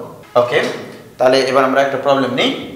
3x - y - 1 = 0 এই সরলরেখাটি x - 3 whole square plus y square = 5 বৃত্তকে যে কোণে ছেদ করে তা নির্ণয় করো। দেখো, মনে করো এই হচ্ছে বৃত্তের সমীকরণ। এই বৃত্তকে মনে করো এই সরলরেখাটা এই বিন্দুতে আর এই বিন্দুতে ছেদ করলো। এটা হচ্ছে বৃত্তের কেন্দ্র। বৃত্তের কেন্দ্র কত? 3, 0। আমি কি শিখাইছি? সরলরেখা এবং বক্ররেখার মধ্যবর্তী কোণ বের করতে বলার অর্থ হচ্ছে যে বিন্দুটাতে ছেদ করে এই বিন্দুতে স্পর্শক টানতে হবে। ওই স্পর্শকের সাথে এই সরলরেখা যে কোণ উৎপন্ন করবে সেটাই হচ্ছে তার মধ্যবর্তী কোণ। তাহলে আমরা এখন কি করব? এই সরলরেখা এবং এই বৃত্তের ছেদ বিন্দু বের করব। তাহলে ছেদ বিন্দু যদি বের করতে চাই তাহলে দুটো সমীকরণ সমাধান করতে হবে। তাহলে y = আসবে আমার 3x - 1, y এর মানটা যদি বসিয়ে দিই তাহলে x - 3 whole square plus 3x - 1 whole square = 5। তাহলে এখানে আসতেছে তোমার x² - 6x plus 9 plus 9x² - 6x plus 1 = 5। তাহলে বা এখানে আসতেছে আমার 10x² - 12x প্লাস 10 - 5 মানে প্লাস 5 = 0। এই সমীকরণটা থেকে আমরা x এর দুইটা মান পাবো, রাইট? x এর দুইটা মান পাবো। ক্লিয়ার? তাহলে সেই মান দুটো এখানে একটা বিন্দুতে মনে করি x এর মান পেলে আমি y এর মান পাবো, y এর মান পেলে আমি ছেদ বিন্দু বের করতে পারবো এখানকার, রাইট? এখানে আসলে দেখি আমাদের ছেদ বিন্দু বের করা সম্ভব হয় কিনা। 5 × 60 যোগ করে আমাকে হচ্ছে 12 মিলাতে হবে, অথবা x = -b, that means 12 plus minus √12 square মানে 144 মাইনাস 4ac। তাহলে 4 হচ্ছে 40, 40 × 5 মানে হচ্ছে 200 ডিভাইডেড বাই 2a, a মানে হচ্ছে 20। দেখো তো এখানে x এর কি কোনো বাস্তব মান পাওয়া সম্ভব? এখানে আসবে x এর অবাস্তব মান, কারণ এটা বড় আছে, অবাস্তব মান। তাহলে তোমাকে এখানে একটা যে জিনিসটা করতে হবে, আগে দেখবা যে এই সরলরেখাটি এই বৃত্তকে ছেদ করে কিনা। আমি সমাধান করতে গিয়ে দেখলাম x এর মান অবাস্তব আসে। যদি অবাস্তব আসে তাহলে এই সরলরেখাটা এই বৃত্তকে কোনো ক্রমেই ছেদ করবে না। যদি ছেদ না করে তাহলে তাদের মধ্যবর্তী কোণ বের করাও সম্ভব না। জাস্ট এখানে বলবা অতএব সরলরেখাটি বৃত্তটিকে ছেদ করে না। ক্লিয়ার? এবারে ছেদ করে এবং সম্ভব হয় এরকম একটা প্রবলেম নেব আমরা। ক্লিয়ার? যেমন আমি যদি এই প্রবলেমটা এইভাবে দিতাম যে মনে করো 3x - y - 1 = 0 সরলরেখাটি x - 2 whole square plus y square = 5 বৃত্তকে যে কোণে ছেদ করে তা নির্ণয় করতে হবে। এবার তাহলে ছেদ বিন্দু বের করতে চাই, তাহলে আমরা কি করব? x - 2 whole square plus y মানে হচ্ছে তোমার 3x - 1 তারপর স্কয়ার = 5। তাহলে আসতেছে আমার x² প্লাস 9x² একবার করছি মাইনাস 4x - 6x মানে 10x প্লাস 2 × 4 রেখে 5 = 5। তাহলে যেটা আসতেছে আমার 10x² মাইনাস 10x = 0। অতএব x = 0 একটা 1 একটা। এবার x এর মান বাস্তব। x এর মান যদি বাস্তব হয় তাহলে অবশ্যই এই সরলরেখাটি এই বৃত্তকে ছেদ করে। x এর মান যখন 0, এবার আমরা এখান থেকে y এর মান বের করব। x এর মান যখন 0 তখন y এর মান কত? দেখো y এর মান হচ্ছে -1। x এর মান যখন 1 তাহলে y এর মান আসবে তোমার 2। এখান থেকে বের করলাম x এর মান একবার 0 বসাইছি আর একবার 1 বসাইছি। তাহলে আমার ছেদ বিন্দু কি আসলো? তাহলে ছেদ বিন্দু ছেদ বিন্দু কি কি আসলো, একটা 0 -1 আর একটা হচ্ছে 1 2। সে এটা 0 1 0 -1, এটা মনে করো 1 2। ক্লিয়ার? এবার কিন্তু কেন্দ্র 3 0 না, কেন্দ্র এবার 2 0। এবার আমরা কি করব, এই বিন্দুতে একটা স্পর্শক টানবো, এইটা লক্ষ্য করে দেখো। এই সরলরেখাটার ঢাল কিন্তু 3, এই সরলরেখাটার ঢাল 3, এদের মধ্যবর্তী কোণ বের করতে হবে। তাহলে এর ঢাল m1 ধরলাম আমরা, m1 = 3, এটার ঢাল ধরলাম আমরা m2। আমি যদি এই সরলরেখার ঢাল কোনো ক্রমে বের করতে পারি, তাহলে কিন্তু এর মধ্যবর্তী কোণ আমার যদি এটা ফাই হয়, তাহলে ফাই বের করা সম্ভব। কিভাবে বের করব দেখো, এখান থেকে এটা লম্ব টানলাম। আমরা জানি কোন একটা বক্ররেখাকে কোন একটা সরলরেখা স্পর্শ করলে স্পর্শ বিন্দুতে লম্ব অবশ্যই কেন্দ্রগামী হয় এবং সেটাকে বলা হয় অভিলম্ব। আমি যদি বলি এটার ঢাল যদি আমি বের করতে পারি, তাহলে এটা ঢালও বের করতে পারবো যেহেতু লম্ব। তাহলে এর ঢাল কত, কোটিদ্বয়ের অন্তর, দ্যাট মিন্স 2 - 0 ডিভাইড বাই ভুজদ্বয়ের অন্তর, ভুজ মানে হচ্ছে 1 - 2, দিস ইকুয়াল টু -2। তাহলে লক্ষ্য করে দেখো, তাহলে এই সরলরেখাটার ঢাল কোটিদ্বয়ের অন্তর ডিভাইডেড বাই ভুজদ্বয়ের অন্তর, দ্যাট মিন্স -2। তাহলে এই সরলরেখাটার ঢাল কত হবে, 1/2, কারণ এখানে -2 এর সাথে কত গুণ করলে -1 হয়, 1/2। ওকে, তাহলে আমরা দেখো m1 এর মান পাইছি, m2 এর মান পাইছি, অতএব tan phi, অতএব tan phi = m1 - m2 divide by 1 plus m1 m2। আমরা কিন্তু সূক্ষ্মকোণ বের করব, দ্যাট মিন্স ধনাত্মক মান। তাহলে m1 এর মান 3 - half divide by 1 plus 3 * half, লবে উভয়কে 2 দ্বারা গুণ করব, 3 × 6 - 1 ডিভাইড বাই 2 দ্বারা গুণ করলে 2 প্লাস 3, this = 5/5 মানে 1। tan phi = যদি 1 হয়, অতএব phi = কত হবে, 45 ডিগ্রি। এটাই মধ্যবর্তী কোণ। কমপ্লিট। এবার আমরা একটা নতুন প্রবলেম নিলাম, সেটা হচ্ছে x + 2y = 11 সরলরেখাটি হতে এই বৃত্তের উপর যে বিন্দুটির দূরত্ব ক্ষুদ্রতম তার স্থানাঙ্ক নির্ণয় করতে হবে। তো এটা কিভাবে করব, আমরা এই বৃত্তটা আঁকি। এই হচ্ছে বৃত্ত, এখানে মনে করো একটা সরলরেখা। এই বৃত্তটার কেন্দ্র কত, কেন্দ্র হচ্ছে x এবং y এর সহগকে -2 দ্বারা ভাগ করলে যা হয় সেটা হচ্ছে কেন্দ্র। তাহলে কেন্দ্র হবে 2 - 3, রাইট? এই কেন্দ্র হতে এই সরলরেখার উপর অঙ্কিত লম্ব এই বৃত্তটিকে যে বিন্দুতে ছেদ করে সেটাই হচ্ছে এই সরলরেখা থেকে এর নিকটতম বিন্দু নির্দেশ করে। কারণ এর উপর থেকে যে কোনো বিন্দু, এই বিন্দু ছাড়া যে কোনো বিন্দুর দূরত্ব বের করো না কেন, তার দূরত্ব সবচেয়ে বড় হবে, মানে আস্তে আস্তে বড় হতে চাইবে আর কি। তাহলে সর্বনিম্ন বিন্দু হচ্ছে এইটা, সে এই বিন্দুটা হচ্ছে আলফা বিটা। তাহলে আমার এই বৃত্তের কেন্দ্র হচ্ছে 2 - 3। সরলরেখাটার সমীকরণ কত আছে, x + 2y - 11 = 0। তো আমি প্রথম যে কাজ করব সেটা হচ্ছে এই লম্ব রেখার সমীকরণ নির্ণয় করব। সরলরেখাটির সমীকরণ, দ্যাট মিন্স এই সরলরেখাটি যদি o হয়, এটা যদি a হয়, তাহলে o a রেখার সমীকরণ। এই রেখাটা আমরা একবার নির্ণয় করতে পারি। সরলরেখা চ্যাপ্টারে শিখেছি আমরা, কোন একটা সরলরেখার উপর লম্ব এবং একটা নির্দিষ্ট বিন্দুগামী হলে x এর সহগ y এর কাছে যায়, y এর সহগ x এর কাছে আসে, মিডলের চিহ্ন পরিবর্তন হয়ে যায়, ধ্রুবকটা কোথায় চলে যায়, যার নামের চতুর্থ গুলিতে চলে গেছে। এবারে দেখো, তাহলে এটার উপর লম্ব রেখা এই বিন্দুগামী হতে হবে। এই বিন্দুটা যদি এই সমীকরণকে সিদ্ধ করাই, 2 × 4 আর 3 = 7 হয়, +7 হয়, তাহলে কত করলে 0 হবে, -7 = 0। তাহলে আমরা এই সরলরেখাটার সমীকরণ পেয়ে গেছি। এখন প্রশ্ন হচ্ছে যে এখানে কয়েকটা ভাবে অঙ্কটা করা যেতে পারে, তার মধ্যে আমি একটা প্রসেস বর্ণনা করছি যে এই বিন্দুটার স্থানাঙ্ক যদি জানতে পারি আমরা, তাহলে এই বিন্দুটার স্থানাঙ্ক, দ্যাট মিন্স এই দুটার ছেদ বিন্দু, রাইট? ছেদ বিন্দু যদি বের করতে চাই, তাহলে এখানে 2 দ্বারা গুণ করে যোগ করি, 2 দ্বারা গুণ করে যোগ করলে 2y কেটে যাবে, 4x আর 1x 5x, 2 দ্বারা গুণ করলে -14 আর -11 -25, this = 0। অতএব x = 5। x এর মানটা যদি এখানে বসিয়ে দিই আমরা, তাহলে 10 থেকে 7 বাদ দিলে 3, দ্যাট মিন্স y এর মান 3। তাহলে এই বিন্দুটার স্থানাঙ্ক আমরা পেয়ে গেছি 5 3। এখন প্রশ্ন হচ্ছে যে আমাকে আসলে বের করতে হবে আলফা বিটা বিন্দুর স্থানাঙ্ক। এই বিন্দুর স্থানাঙ্ক বের করতে হলে আমি যদি এইটুকু আর এইটুকু দৈর্ঘ্য বের করতে পারি, তাহলে অনুপাত বের করতে পারবো। তার মানে এই বিন্দু আর এই বিন্দুর অন্তর্বিভক্ত বিন্দু হচ্ছে আলফা বিটা, সেই অনুপাতটা আমাকে বের করতে হবে। এইটুকু মানে কি, বৃত্তের ব্যাসার্ধ। তাহলে বৃত্তের ব্যাসার্ধ কত আমরা বের করতে পারি, তাহলে ব্যাসার্ধ =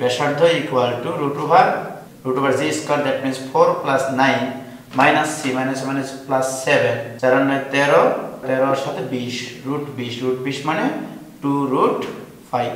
তাহলে ব্যাসার্ধ পেলাম আমি 2√5। আর যদি আমি বের করি ও এ দৈর্ঘ্য, তাহলে ও এর দৈর্ঘ্য মানে হচ্ছে এই সরলরেখার লম্ব দূরত্ব। তাহলে ও এ ইকুয়াল টু 2 - 3 বিন্দু হতে এই সরলরেখার লম্ব দূরত্ব। লম্ব দূরত্ব কিভাবে বের করা হয়? 2 - 6 3 × 6 -11 ডিভাইড বাই √1 + 4 এর মডুলাস মান। দিস ইকুয়াল টু 17 থেকে 2 বাদ দিলে 15 15 ডিভাইডেড বাই √5 ইকুয়াল টু, তাহলে কত আসবে না 3 × 5, দ্যাট মিন্স 3√5। তাহলে দেখো ও এর দৈর্ঘ্য আসলো 3√5। তাহলে ও এ মানে এইটুকু, আর আমরা এইটুকু পাইছি 2√5। তাহলে এই পুরোটুকু হচ্ছে 3√5, রাইট? তাহলে এখান থেকে এইটুকু কত হবে? জাস্ট এইটা থেকে এটা বিয়োগ করতে হবে, শুধু √5। তাহলে দেখো আমরা এইটুকু পাইছি হচ্ছে 2√5, এইটুকু পাইছি √5। তাহলে এই দুটোর অনুপাত কত হবে? এইটুকু আর এইটুকুর অনুপাত। অনুপাত মানে এটা ডিভাইড বাই এইটা, দ্যাট মিন্স 2:1। অর্থাৎ আমরা বলতে পারি আলফা বিটা বিন্দুটি এই দুটো বিন্দুর সংযোগ রেখাকে 2:1 অনুপাতে অন্তর্বিভক্ত করে। তাহলে অতএব আলফা ইকুয়াল টু কি হবে? এই অনুপাত ইন্টার বিপরীত ভুজ, দ্যাট মিন্স 10 প্লাস এই অনুপাত ইন্টার বিপরীত ভুজ মানে 2 ডিভাইডেড বাই অনুপাত দ্বয়ের যোগফল, that means 3। This equal to 4। আবার বিটা ইকুয়াল টু কি হবে? বিটা ইকুয়াল টু হবে এই অনুপাত ইন্টার বিপরীত কোটি, দ্যাট মিন্স 3 × 6 প্লাস এই অনুপাত ইন্টার বিপরীত কোটি -3 ডিভাইড বাই অনুপাত দ্বয়ের যোগফল হচ্ছে 3। দিস ইকুয়াল টু 3/3 মানে 1। অতএব নিকটতম বিন্দু, সরলরেখাটি থেকে বৃত্তের নিকটতম বিন্দু ইকুয়াল টু কত হচ্ছে? 4, 1। এটাই অ্যান্সার। তাহলে এই সরলরেখাটি হতে এই বৃত্তের উপর যে বিন্দুটির দূরত্ব ক্ষুদ্রতম তার স্থানাঙ্ক নির্ণয় করো। ক্ষুদ্রতম দূরত্ব যদি বের করতে পারো তাহলে একবারে দূরতম বিন্দুর স্থানাঙ্ক বের করা সম্ভব। এখন যদি এই বিন্দুর স্থানাঙ্ক বের করতে চাও তাহলে এই বিন্দুর স্থানাঙ্ক পেয়ে গেছে 4, 1। তাহলে এই বিন্দুর স্থানাঙ্ক বের করা সম্ভব, সে m n। এখন দেখো তাহলে 2 বিন্দুটা হবে 2 equal to m plus alpha. m plus আলফার মান পাইছে 4 ডিভাইডেড বাই 2, অতএব m ইকুয়াল টু হবে 0। আবার -3 equal two n plus beta, bitter মান 1 ডিভাইডেড বাই তোমার হচ্ছে 2, অতএব n ইকুয়াল টু আসবে তোমার হচ্ছে -6 -1 -7। অতএব দূরতম বিন্দুর দূরত্ব হবে 0 -7। তাহলে একটা সরলরেখা হতে আমরা বৃত্তের নিকটতম বিন্দু বের করতে পারি, আবার বৃত্তের বিন্দুর স্থানাঙ্ক বের করতে পারি। এটা খুব সুন্দর একটা প্রবলেম।